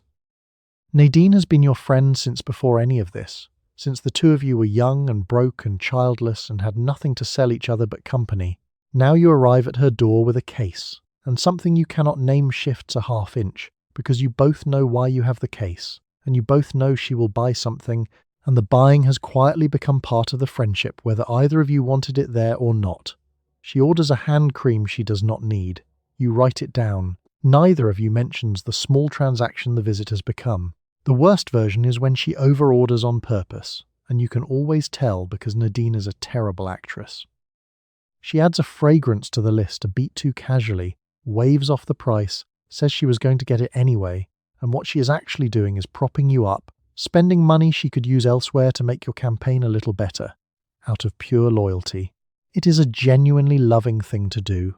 It also means your best friend is now subsidizing a corporation with her grocery money, funneling her kindness through you and up to men in an office who will never know Nadine's name. This is what the company quietly runs on, though it would never say so. Your friendships are the inventory, your warmth is the storefront. Every real relationship you have is also, now, a small sales territory, and the more people genuinely like you, the more you can sell, which means the company has found a way to convert human affection directly into product orders and to do it using assets, your friendships, that it did not build and could not build and does not have to pay you for. You brought the love to the arrangement. They just installed a register beside it. You have felt it from the other side too, at the church social, when a woman you like drifts over all warm and easy and then, a few sentences in, mentions the wonderful new thing she is selling now. It curdles something. It puts a faint price tag on affection, makes you wonder, just slightly, whether the warmth was warmth or setup, and the terrible answer is usually that it was both, sincerely both, which is exactly what makes it so hard to hold. So you carry the discomfort along with the case, house to friendly house, and you let the friendships and the selling stay tangled because untangling them would mean choosing, and you cannot afford to choose. You need the orders and you need the friends, and in this job they are the same people, so you keep having real coffee with real friends while a small ledger runs quietly under the table. Nadine buys her unneeded hand cream. You take it, and you love her, and you bill her, and all three are true at once. That is the math of loving someone on a route. The friendship survives it. It just never gets to be only a friendship again. You have become recognizable by scent, which is not something anyone mentioned at the kitchen table. The fragrances have soaked into your gloves and your good coat and the leather handle of the case until they have soaked into you, and now you carry a soft floral cloud into every room you enter. Church, the grocer, your own bed. People can tell what you do before you say a word, because the job announces itself from your wrists and your collar. You are the product now, in a small permanent way, and the product does not come off in the wash. You arrive floral, sweet and unmistakable. The scent files its own report. It happened gradually, the way a kitchen slowly smells of whatever you cook most. 100 demonstrations, 1,000 dabbed wrists, sample vials opened and opened again in a case pressed against your body for hours a day, and the scent moved from the products into the lining of everything, into the wool and the leather and the very skin of your hands. You washed the gloves, it stayed. You aired the coat, it stayed. Topaz and to a wild rose have taken up residence in your wardrobe like tenants who have stopped paying and cannot be evicted. At church, old missus. Prentice leans toward you during the hymn, gives one small deliberate sniff, and murmurs that you always smell so lovely, dear, and it is meant as a compliment and it lands as an identification. She has placed you, not as a woman at worship, but as the Avon Lady at worship, the scent doing the work of a name tag. The job following you into the 1 hour of the week that was supposed to belong to something else. You smile and thank her. You are working even here, apparently, or at least advertising, which in this arrangement was always the same thing. The butcher knows. The priest knows. The dog on the corner knows, and has developed opinions. And that is the quiet genius the company would applaud if it ever noticed. You are a walking sample. Everywhere you go, you carry the scent of the merchandise. A living advertisement that runs day and night without a single campaign dollar spent, because the campaign dollars are all yours anyway. The perfume you dab on strangers to sell it has marinated its seller into a demonstration model who cannot switch off. You do not wear the uniform. The uniform has soaked into you, which is a great deal more thorough than any uniform, and a great deal harder to hang up at the end of the day. Think of anyone whose work gets into them and will not leave. The baker dusted permanently in flour. The mechanic whose hands never quite come clean no matter the scrubbing, the job that marks the body, that follows you home and sits down at your table, that you carry on your skin into rooms that have nothing to do with it. You have joined that company of the marked, except your mark is a pleasant one, a floral cloud rather than a stain. which somehow makes it sneakier. Nobody pities the woman who smells nice. They just always, instantly, know exactly what she does. The nose files the report the eyes would have missed. So you move through your own life faintly fragrant, trailing the merchandise through the pews and the produce aisle and the dark of your own bedroom, where even there, settling in beside Walt, you catch it on your own wrist, the day's last dab not quite faded. It is the smell of a good campaign. It is also the smell of never entirely clocking out, of a job that has climbed into your clothes and your skin and decided to stay. You are the Avon Lady, even asleep, even dreaming, even here. The product settled in a long time ago. You just stopped being able to smell where it ends and you begin. You work outdoors whether you meant to or not, and so the weather has become a kind of co-worker, one who does not care about your campaign deadline. In July you cross pavements that throw heat up at you while sweat gathers under a girdle you cannot loosen. In January you pick your way over frost-stiff lawns and icy steps in thin grey light, breath fogging, fingers stiff inside your gloves. The case gets heavier in the rain because the boxes drink it. You keep walking because the orders do not deliver themselves and the sky was never on the payroll either. Summer is the sly one because it looks so pleasant from a window. Out in it, the heat comes up off the sidewalk in waves, and the girdle becomes a personal furnace.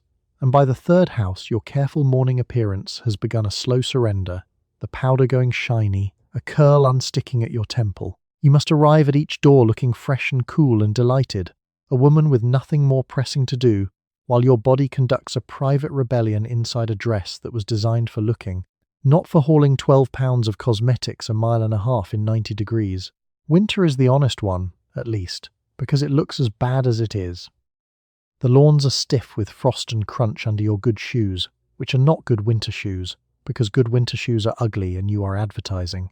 Your breath fogs on the doorsteps during the long wait. Your fingers go stupid with cold inside your gloves so that fishing a lipstick from the case takes twice as long and looks half as graceful. And the ice is a genuine hazard, a thin invisible menace on every third step, waiting patiently for the afternoon it finally catches you. The rain is the one that costs you money directly, which the sun and cold at least do not. The weather is patient, tireless, and utterly indifferent. A soaked brochure is a ruined brochure, its glossy pages gone soft and warping, and a ruined brochure is a fresh charge against you. A damp box arrives at a customer's door looking second-hand, and a second-hand looking box makes a woman wonder if she should have ordered at all.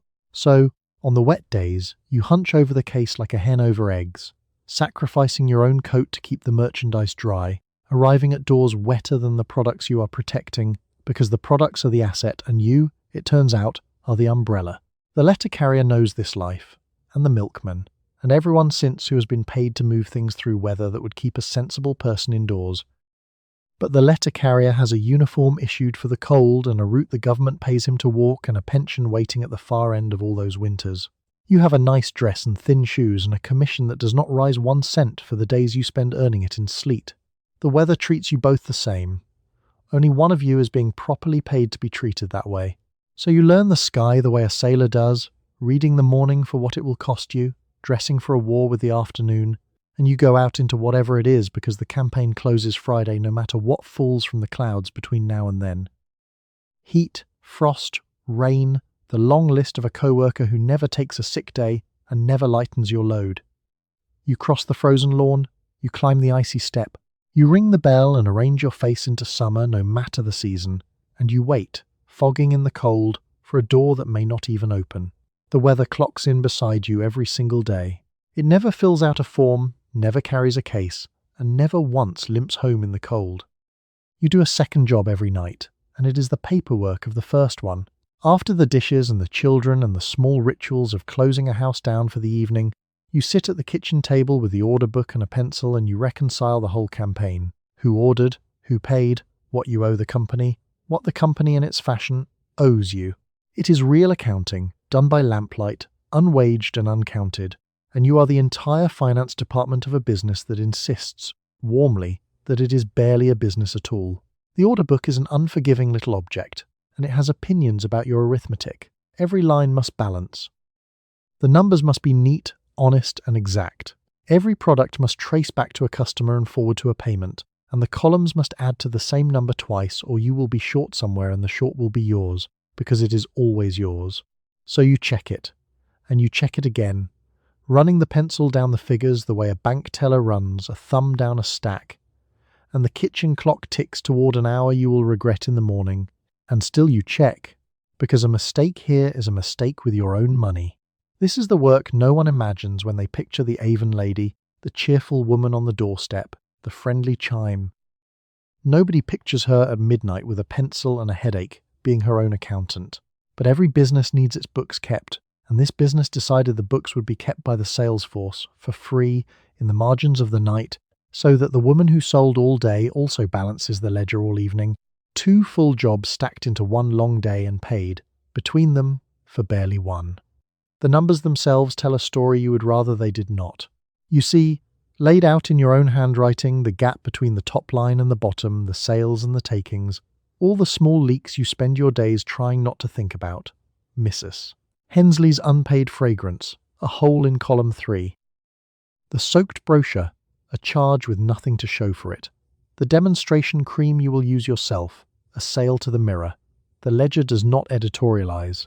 It just sits there in lamplight being quietly, coldly honest in a way you cannot be during daylight, when there are doors to knock and faces to keep bright. Every small proprietor in history has known this table and this hour, the shopkeeper doing his books after the shutters come down, the tradesman squinting at his accounts by a poor light.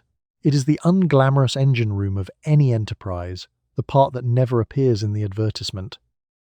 The difference is that the shopkeeper knows he is a businessman doing his books, and is paid as one, whereas you have been told all day that this is a hobby, a social thing, pin money, right up until midnight, when it becomes, undeniably, accounting, the least social activity yet devised. A hobby does not need a finance department, yours has one, and it is you. So you finish, finally, when the columns agree, and you close the order book, and the little pencil stub goes back in the drawer beside it, and the kitchen is very quiet and very late. You have kept the books of your one-woman enterprise for another campaign, accurately, faithfully, for nothing. Tomorrow, you will carry the results of all this arithmetic back out into the neighbourhood, and the day after that, you will sit here again with a fresh page and the same pencil and do the whole honest, exhausting reckoning over. The business barely exists, they tell you. Its books, at least, are always perfectly, painstakingly real. You have a great deal to know by heart, and you are expected to learn it on your own time. Every fragrance and what it is supposed to evoke, every lipstick shade and who it flatters. Which cream is for dry skin and which is for the woman who insists her skin is not dry. Topaz and cotillion and to a wild rose, the whole shelf of them, held in your head so you can answer any question a customer asks across a coffee table. It is a genuine expertise. You built it yourself, for free, because a representative who fumbles the catalogue does not sell. The fragrances are their own small curriculum, and you have studied them the way a sommelier studies wine, except no one sent you to school and no one gave you a certificate at the end. Topaz is warm and a little grand, for the woman who wants to feel expensive on a budget. To a wild rose is soft and girlish, for the young ones and the ones who miss being young. Cotillion is the safe, elegant choice, the one you steer the nervous toward. You know which scent to place in which hand within a minute of meeting a woman, a skill of real subtlety, developed entirely at your own kitchen table with your own samples on your own evenings. You must be fluent, precise, and instantly certain. Mrs. Caldwell is the customer who tests it, the one who asks the hard questions to see if you actually know or are merely reciting. She wants to know the difference between 2 nearly identical pinks, whether the night cream is too rich for summer. What exactly is in the thing you just recommended? She holds a lipstick up to the light and turns it, examining you as much as it, and you must have every answer ready and confident, because a single "I am not sure" would tell her you are a woman with a case rather than an expert with a case, and the whole sale rides on the difference. And you do have the answers, all of them, which is the quietly remarkable thing. You have absorbed an entire product line, dozens of items with their shades and scents and uses and prices, and you carry it around in the same head that manages the household and the children, and the campaign calendar and the map of who on which street will buy. It is real knowledge, professionally deep, the kind a department store pays a trained clerk a wage to possess.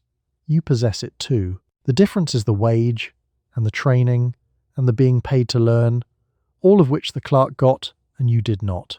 This is the invisible curriculum of the whole job, the part that never appears in the recruiting pitch because it would make the thing sound like the profession it actually is. Anyone who has ever memorized a menu, a catalogue, a whole inventory of things a stranger might ask about, knows the hours it quietly takes, the study that looks like nothing and is not nothing. You did that study alone, unpaid, so that you could stand in a living room and be the expert the customer needs you to be, an expertise the company requires, relies upon, sells through, and has never once thought to compensate. So you keep the catalogue in your head, polished and ready, and you draw on it 100 times a campaign, matching scent to woman and shade to skin, with a fluency that took real work to build. Miss us. Caldwell buys, in the end, because you knew the answer to every test she set, and she goes away pleased with her purchase and a little impressed with you, and neither of you names the strange fact at the centre of it. You are a trained specialist who was never trained, a professional who was never hired, an expert the company would be lost without, and has never paid a cent to educate. You learn the whole shelf by heart. You carry that catalogue everywhere now, a second invisible case that never once gets lighter.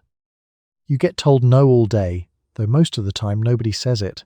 The door that does not open, the curtain that falls back into place. The woman who is suddenly very busy the moment she sees the case. You learn to absorb this without letting it reach your face, because the next house is 30 seconds away, and it deserves the same bright, hopeful woman the last one refused. Rejection, delivered dozens of times an afternoon, is simply the texture of the work. There is no salary to cushion it, only the next chime, and then the next. The silent no is the most common kind, and in its way the kindest, because it lets you both pretend. You ring, you wait, the house stays still, and you are permitted to imagine she is out rather than hiding, which is a small mercy you extend to yourself several times a day. You know she is in there. She knows you know, but the closed door draws a curtain over the whole transaction, and you turn and go without either of you having to speak the word, and that unspoken quality is the only thing that makes it bearable to do 40 times before supper. The spoken no is rarer and lands harder, because a voice is attached to it. A woman who opens the door specifically to tell you she is not interested, who says it a little sharply because her afternoon has been interrupted, delivers something the closed door never does, which is contact. You feel that one. The refusal is quiet, constant, and unpaid. It reaches a half-inch further in than the silence does, and you have learned to receive it with the same warm nod you give everything. Thank you anyway.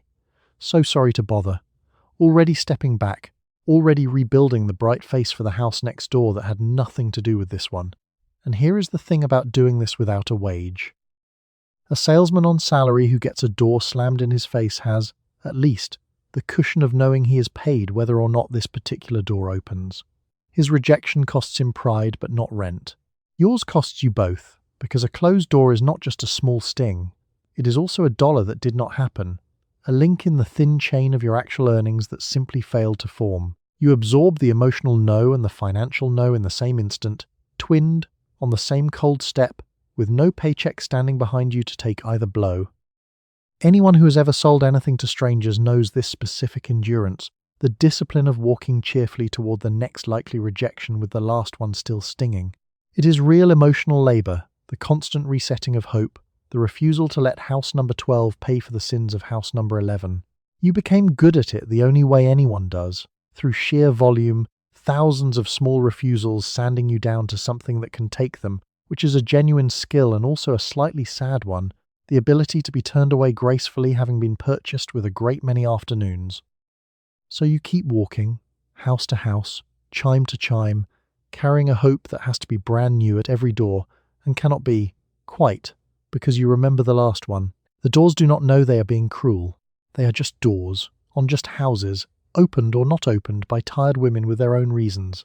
You take the no's, the silent ones and the spoken ones, the sting and the missing dollar together, and you arrange your face into fresh hope one more time, and you ring the small bright bell, and you wait to find out whether this house, this one, will be the one that lets you in. You run on information, and your only source of it is talk, who just had a baby and will want gentle things, who is getting remarried and will want to feel new, who came into a little money and who quietly lost some. The neighborhood tells you everything if you listen, and listening is what you do best. And so the gossip that flows across fences and phone lines becomes, in your hands, a working sales department that the company did not have to build or staff. You are the market research and the sales force and the customer service, all at once, all uncompensated. Idle talk becomes a map, precise, current, and warm. You read it and knock. Corinne is your richest vein, though she would be wounded to hear herself called that. Corinne knows everything about everyone within a mile, and she dispenses it freely over her back fence, one hand shading her eyes, the other gesturing toward whichever house is currently the subject, narrating the whole street like a woman calling a horse race she has watched for 30 years. From Corinne, you learn that the new bride on Sycamore is nervous about the wedding, that the widow on Oak has stopped going out, that a certain household is expecting again, and has not told anyone yet. Corinne thinks she is passing time. She is, without knowing it, briefing you. And every scrap of it converts to a sale, if you are quick and kind about it. The nervous bride wants to feel beautiful, so you arrive with the elegant fragrance and a soft word about her big day. The widow who has stopped going out might be coaxed back toward herself with a small, gentle thing, a face cream, a reason to look in the mirror again. The expecting household will want soothing lotions before long. You do not exploit these women exactly, or you tell yourself you do not. You simply arrive at the right door, at the right moment with the right thing, which is either thoughtful service or excellent intelligence work, and is honestly both. Think about what this actually is, in the flat language of business. It is a research operation, the continuous gathering of information about who wants what and when, the exact function a company houses in a whole department and pays a whole staff to perform. You perform it alone, over a back fence, at no charge, converting neighborhood chatter into a targeted list of ready customers with a precision that would make a marketing man weep. The company gets flawless local intelligence, gathered and acted upon by the same woman who then makes the sale and delivers the goods and collects the money, a one-woman firm running every department at once. And the intelligence is better than anything money could buy, because it is warm. A hired research firm knows a woman is newly married. You know she is nervous about it. A purchased list knows an address. You know the widow at that address has stopped leaving the house and might weep a little when you are kind to her. This is the texture no company can purchase, the deep granular knowledge of actual lives, and you provide it for free because you were going to listen to Corinne anyway. Because listening is simply what you do, at the fence, in the pew, across the coffee table, all day, forever. So the gossip flows and you catch it, sorting idle talk into a working map of desire, knowing before you knock exactly what each door is likely to want. It is a genuine skill and a genuine service and a genuine unpaid department of a company that would have to spend a fortune to replace it and never will because it has you, and you do it for nothing, and you do it well. Corinne shades her eyes and narrates the street. You nod and you file it all away, and tomorrow you will arrive at precisely the right doors. She thinks she was just gossiping. You both were. One of you was also working. You have seen the flyer for the trip, the one the very top sellers can earn, a cruise or a resort somewhere warm and far from your kitchen. It glimmers at the edge of every campaign, a reward so large and so bright that it reframes all the small unrewarded hours as an investment towards something. You do the math on what you would have to sell to reach it, and the number is enormous, and a handful of women somewhere will reach it, and their photographs will be shown to you next year. That is the point of them. The winners sell the striving to everyone else. The flyer is a beautiful piece of work, and it knows exactly what it is doing. Palm trees, blue water, a woman in sunglasses on a deck chair, relaxed in a way you have not been relaxed since before the children, holding a drink with an actual little umbrella in it. She is not selling the resort. She is selling a scape, a whole week of warm sand and cool drinks and someone else's cooking that belongs entirely to you, earned by your own effort, a reward with your name on it waiting somewhere warm. You look at the palm trees a little longer than you mean to. Everyone does. That is what the palm trees are for. The flyer never mentions the odds. It is too busy being warm, golden, and distant. Then you run the number, because you always run the number now, and the number is a wall. To earn the trip, you would have to sell a volume so far beyond your best campaign that it stops being a target and turns into a shimmer on the horizon, close enough to see, too far to walk to, unless you gave the job every hour you have and several you do not. A few women will do exactly that. A few women, somewhere in the vast national army of representatives, will sell that mountain and win the cruise. And their existence is not an accident. Their existence is the whole quiet engine of it. So you pin the flyer inside the cupboard door, where you will see it each time you reach for a cup, and all week you find yourself selling a little harder because of the palm trees. One more house before dark, one more brochure pressed into one more hand. The flyer never needed you to reach the beach. It only needed you reaching, this campaign and the next and the one after that. And you are. And the reaching is the whole point. And the reaching is free. Next year they will show you Dolores, who won. Dolores will beam from a photograph on a beach you will never see, holding the little umbrella drink, proof made flesh that the far shore is real and reachable, and you will feel the pull of it exactly as you are meant to. One visible winner does the recruiting work of 1,000 pamphlets. She is not lying, and the company is not lying. The trip is genuinely real, and Dolores genuinely went, and that is precisely what makes it work. The same way one neighbor hitting the numbers keeps a whole block buying tickets for years. So the palm trees glimmer at the edge of every campaign, and you sell a little harder because of them, and you do not win the trip. And neither do almost any of the women straining toward it beside you.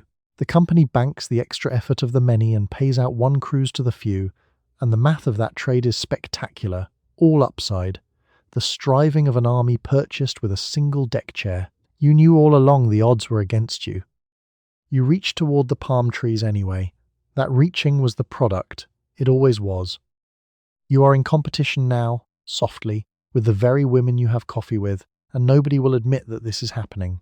There are only so many households on so many streets, and every representative wants the same wallets, and the rankings that get read at the rally put your name above or below the names of people you like. You congratulate the woman who outsold you, and you mean it, and you also do not mean it, both at once. The company arranged this, set you all loose on the same neighborhood, and then called the resulting scramble a sisterhood.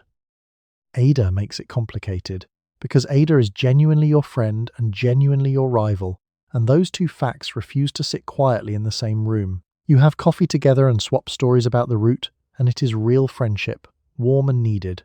You also both know that a woman who buys from Ada this campaign does not buy from you, that her good month and your thin one are quietly connected, that every doorstep is a small territory you are both, ever so politely, trying to reach first. Neither of you says this. It hums under every friendly conversation like a refrigerator you have stopped noticing. The rivalry is soft, steady, and unspoken. The rankings are what drag it into the light, once a campaign, whether you want it or not. At the rally, your names are read in order, a public arrangement of who did better and who did worse, friends sorted into a line by the dollars they moved. You hear Ada's name read before yours or after, and something small and involuntary happens either way, a flush of pride or a flush of something less generous, and you smile through it because smiling is mandatory, and you congratulate her because congratulating is mandatory, and the mandatory smile is doing an enormous amount of work. The cleverness of it, from the company's side, is that competition among the sellers costs the company nothing and earns it plenty. When you and Ada each strain to outsell the other, the company simply collects the combined result. Two women working harder to beat each other on the same streets, both funneling more product into the same neighborhood than either would have alone. Your rivalry is a free engine bolted onto the sales force, and the fuel is your friendship, gently and permanently strained in service of a ranking that means everything at the rally and nothing anywhere a bill comes due. And it wears the loveliest possible costume, which is the word sisterhood. You are all in this together, the company says, a community of women, a supportive circle, and it is not entirely false, because the friendships are real and the support is real and the woman beside you does understand the route in a way no one at home ever will. But underneath the sisterhood runs the ranking, and the ranking is a knife, thin and quiet, that sets each sister very gently against the others, so that the same room can hold both real warmth and real rivalry, and call the whole thing love. The knife and the hug arrive in the same envelope. So you keep having coffee with Ada, because you need the friend more than you need to win, and you keep competing with Ada, because the ranking is read aloud and pride is pride, and you carry both at once down the same shared streets. It is a strange way to have a friendship, tangled up in the tally of who reached which door first, and it is the only kind of friendship this job offers, since the only women who truly understand it are the very women you are quietly racing. The company calls it a sisterhood. It is one, more or less. It just came with a scoreboard nobody asked for. You live and die by a paper form, and the form does not forgive. Every order must be written in the right box, in the right code, totaled correctly, and submitted before the campaign cutoff, or it does not happen. A number transposed late at night becomes a wrong lipstick in a customer's hand 2 weeks later, and the customer is your neighbour, and the mistake is yours to fix and yours to eat. The form is the machinery you feed, faithfully, by lamplight, and it runs on your accuracy, which the company assumes and never once pays for. The form is a small tyrant with excellent posture. It is rigid, precise, and utterly unforgiving. It wants everything in its own language, a grid of tiny boxes and product codes, each item reduced to a string of numbers that mean nothing to a human and everything to the warehouse. You translate a woman's actual wish, the pink she liked, the scent for her sister, into this code, and the translation must be perfect, because the warehouse cannot see the woman or the pink, only the code, and the code is the entire message. Get one digit wrong, and the warehouse cheerfully sends exactly what you accidentally asked for, with the serene obedience of a machine that cannot be argued with. Mrs. Byrne is the price of a single transposed number.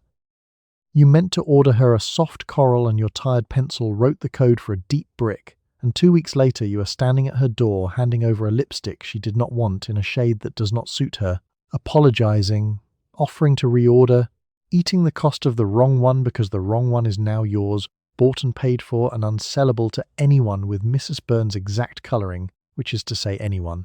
One slip of a pencil at midnight, one small tired error, and it walks around in your loss column for a month, and the cut-off is the other blade, the one that does not care about your reasons. The form must be in by the date, and the date is a wall, and behind the wall the next campaign is already moving. A sick child, a bad week, an order you meant to submit and set down and forgot in the chaos of a Tuesday. None of it moves the cut-off a single hour. The order placed a day late is simply an order that did not happen, a sale you made and lost to the calendar, the woman disappointed and the commission evaporated because the paper reached the desk after the desk stopped caring. Anyone who has ever fed an unforgiving system knows this particular dread, the payroll grid, the tax return, the form that must balance or bite. There is no partial credit and no benefit of the doubt, only the cold logic of a machine that does exactly what the paper says and nothing that the paper does not. You have become, in the evenings, a data clerk for a company that never hired you as one, transcribing human wishes into machine code with the precision of a profession, unpaid, at your own kitchen table, punished personally for every slip.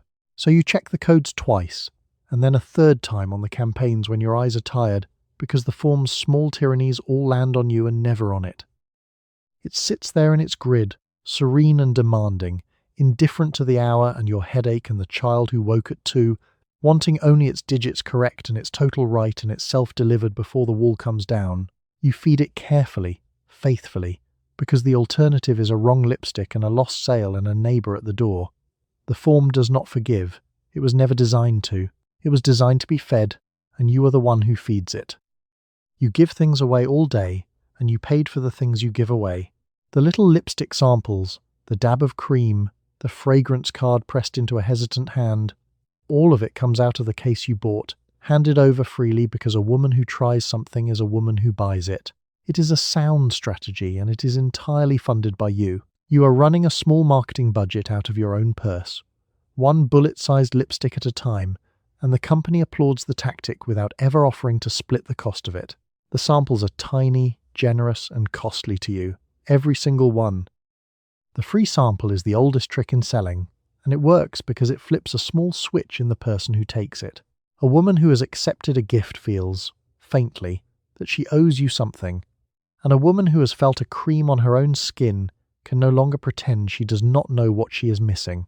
So you give, generously, strategically, the tiny lipstick and the dab and the scented card, seeding a whole afternoon with small obligations that ripen, some of them, into orders. It is good salesmanship. It is textbook. And every single seed came out of a case you purchased with your own money. Mrs. Lindquist is the one who reminds you the strategy has a failure rate. Mrs. Lindquist loves samples. She accepts everyone with delight, the lipstick and the cream and the card, and she tries them all, and she thanks you warmly, and she buys, reliably, nothing. She dabs the cream on one wrist and the fragrance on the other, holds them up like a woman comparing two suitors, declares them both divine, and orders neither. She is a connoisseur of the free, a woman who has figured out that a smiling Avon lady will hand over small luxuries for nothing if you simply keep saying how lovely, and you know exactly what she is doing, and you hand them over anyway, because the one time you hold back is the time she might have finally bought, and you cannot know which time that is. Run the numbers and it stings, the way all this job's math stings once you finally look. The samples are not free to you. Each one is a small product you paid the company for, given away in hope, and the hope does not always pay off, so a portion of every campaign is simply your own money handed to strangers in the form of tiny cosmetics, a marketing expense borne entirely by the marketer. A real company has an advertising budget for exactly this: sampling, promotion, the cost of getting product into hands. Avon has that budget too. The budget is your purse, and you did not approve the spending. The modern world kept the trick and kept the arrangement, right down to who pays. The seller today who mails out freebies to promote a line she bought herself. The little giveaways funded not by the company but by the hopeful individual selling for it, loss leaders drawn from a personal account in the name of a corporate brand. It is promotion with the cost quietly shifted onto the person doing the promoting, and Avon ran it decades early, out of 10,000 purses, one sample at a time, and called it, warmly, just part of doing business. So you keep giving, because giving works often enough to be worth the times it does not, and you keep funding it, because there is no one else to fund it, and Mrs. Lindquist keeps accepting your generosity with the clear conscience of a woman who never promised to buy. You seed your afternoons with small gifts bought with your own money, and most of them come to nothing, and enough of them bloom to keep you doing it, and the whole modest marketing campaign runs on a budget of exactly one purse, yours. The company loves this strategy. It should. It is the only advertising in America paid for entirely by the sales force. You go over on an icy step one January afternoon, case flying, ankle turning under you, and as you sit there in the cold you get a very fast education in what independent contractor really means. There is no sick pay coming. There is no insurance, no injured on the job form, no anyone to call. If you cannot walk the route does not get walked, and the campaign does not pause to let you heal. The company that celebrates you by name at the rally has, in this specific moment, on this specific step, precisely no obligation to you at all. The fall itself is almost comic, in the way these things are when they happen to you and not to someone else. One foot finds the invisible patch of ice, the world tilts, the case leaves your hand and spills its bright cargo across the frozen walk, lipsticks rolling off in 6 directions like escaping prisoners. You land hard. For a moment you simply sit there on the cold concrete, breath knocked loose, ankle already announcing that it intends to swell, surrounded by scattered cosmetics, a woman who came to sell beauty now sprawled in it. Then the pain arrives properly, and the comedy drains out of the afternoon. You are hurt, alone, and completely uninsured. And in the quiet that follows, sitting there gathering yourself and your rolling merchandise, the shape of your situation arrives with unusual clarity. If a man at a factory turns an ankle at his machine, something happens. A form is filled out. A wage continues. Somebody, somewhere is obligated. If you turn an ankle on a customer's step, nothing happens.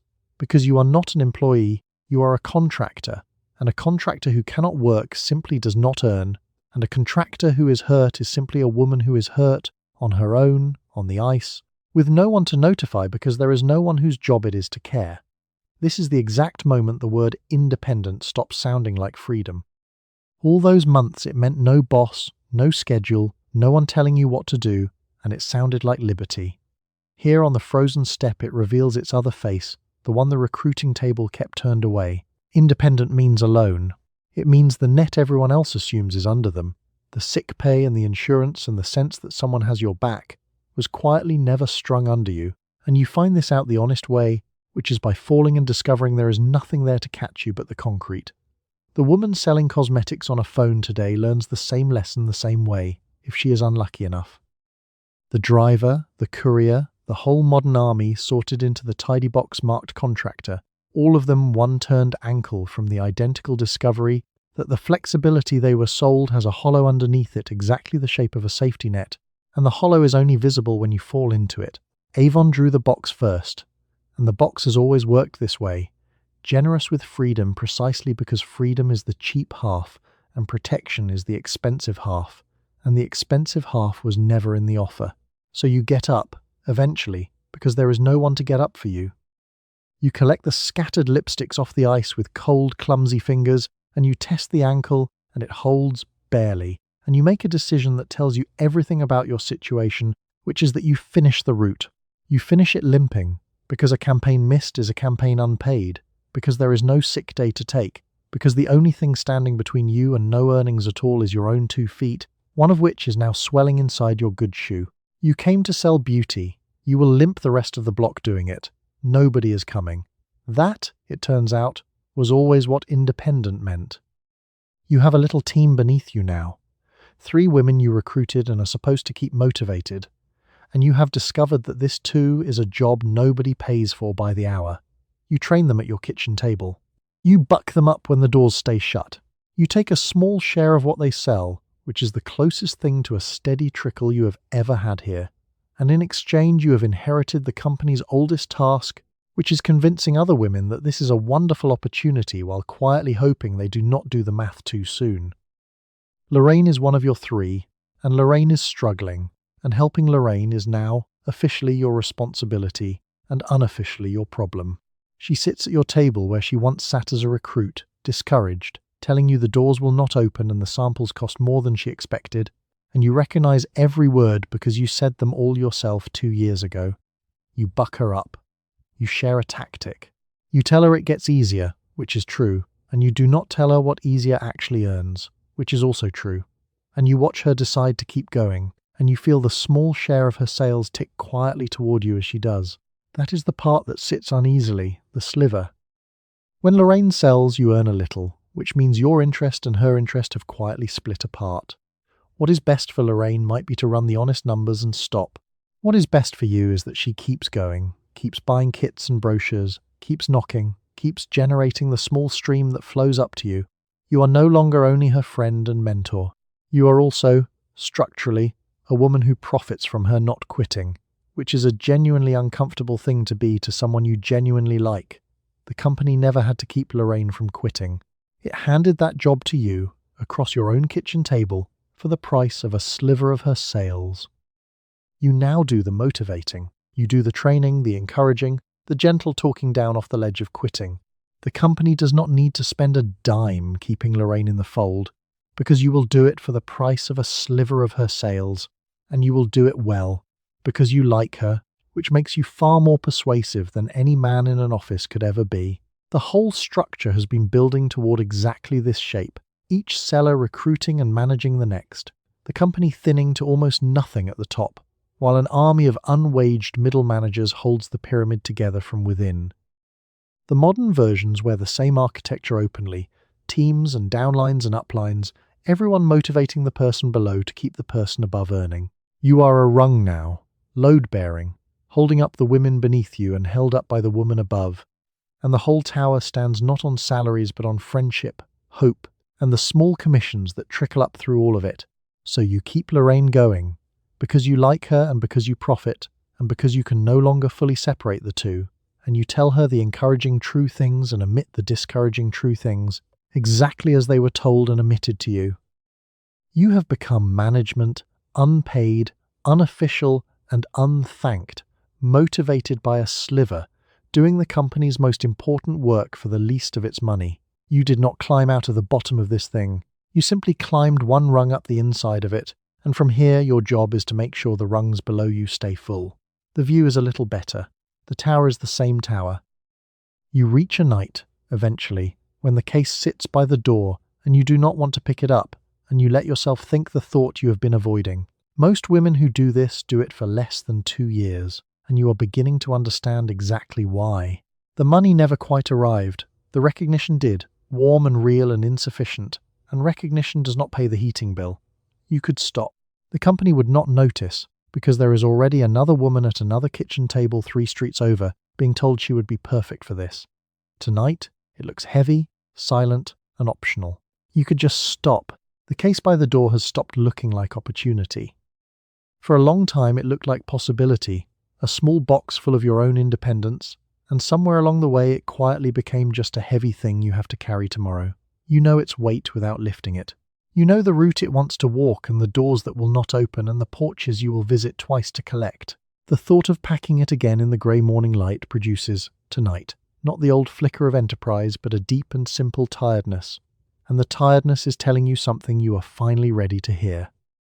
Verna quit last spring, after 11 years, and when you asked her why, she just laughed and said she finally did the sum and did not care for the answer. That is how it ends for most. Not in a dramatic break, but in a quiet subtraction. A woman sitting at a table one night running the honest sum at last, the sales minus the costs divided by the true hours, arriving at the small embarrassing number, and deciding she would rather have her afternoons back than keep chasing it.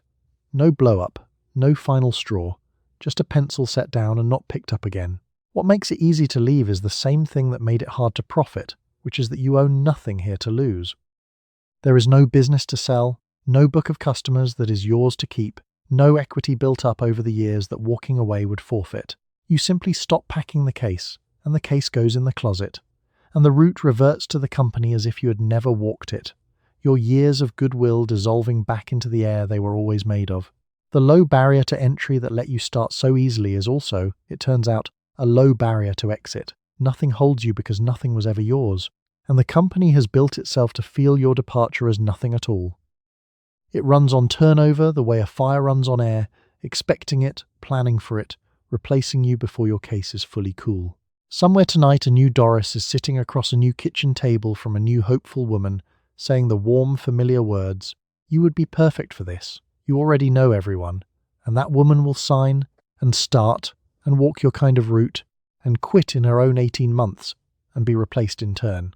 The pyramid does not mourn a single brick, it simply lays another.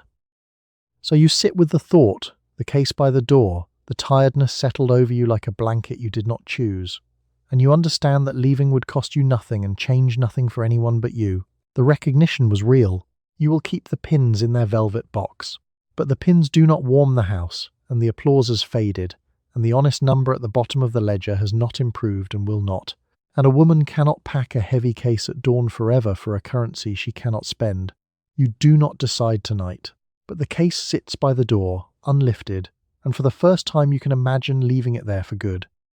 You have become, whether you meant to or not, the Avon Lady of your neighbourhood, a fixture, a small institution with a doorbell chime attached to your name. Children know you, women wait for you. You brought a little brightness and a little company and a great deal of face cream to a great many quiet afternoons, and you did it almost entirely for the language of independence and a currency of applause. Whatever else the arrangement was, it was yours to walk, door by door, and you walked it further than anyone ever paid you to. You simply kept knocking. You were skilled, generous, and exploited, all at once, all of it true. The children are the proof that you became something real. The little ones on your streets know your case on sight, know that the lady with the samples sometimes has a spare fragrance card to press into a small hand, know your knock and your bright hello, the way they know the milkman's clink and the mailman's whistle. To them you are not a woman being underpaid by a corporation. You are simply a permanent, pleasant fact of the neighbourhood, as fixed as the maple on the corner, and there is a strange dignity in that, in having become a landmark on other people's maps of home. The women waited for you too, and that is no small thing to have been. Ruth with her wedding ring, watching the window for your case because you were the half hour of company in her whole long day. The nervous bride, the coaxed widow, Nadine with her unneeded hand cream, all of them glad, genuinely, when your chime sounded at the door. You were woven into the fabric of these streets, a thread of warmth and rose scent running house to house, and the weaving was real work and real presence, whatever the ledger at the bottom of it said. And here is the thing you can hold without bitterness, if you choose to. The manipulation was real, and so was everything else. Yes, you were paid in applause and pins and porcelain, funded your own tools, ate your own losses, carried a net that was never there. But you also learned a whole neighborhood by heart, built a genuine skill, kept 100 lonely afternoons company, and moved through your own small world as a woman who did something, went somewhere, mattered to the people behind the doors. The company took more than it gave. It did not quite manage to take that. That much, at least, stayed off their ledger. Because the deepest trick was never that the work was worthless. The work was real and often even good.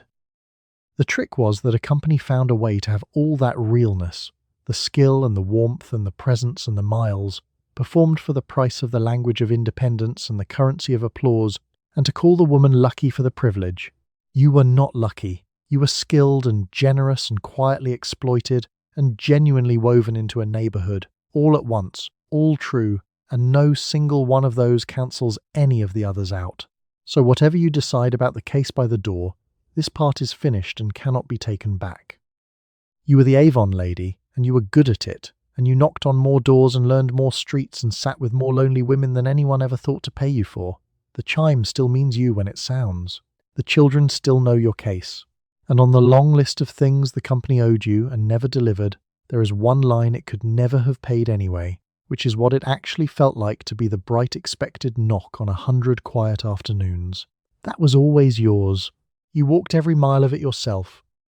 You spent the night packing a case you paid for, ringing doorbells into long silences, and listening to a lonely woman turn her wedding ring at the kitchen table. You chased Missus Hensley's fragrance money across 3 cold porches, pinned a small bright pin to your collar in place of a raise, and balanced the books at midnight with a stub of pencil.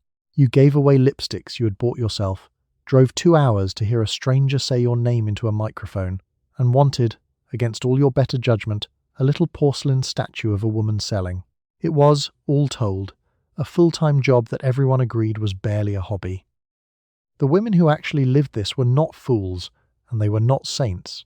They were mothers and neighbours and widows who wanted a little money of their own and a little company in the long afternoons, and they walked the miles and learned the streets and carried the case a great deal further than anyone ever paid them to.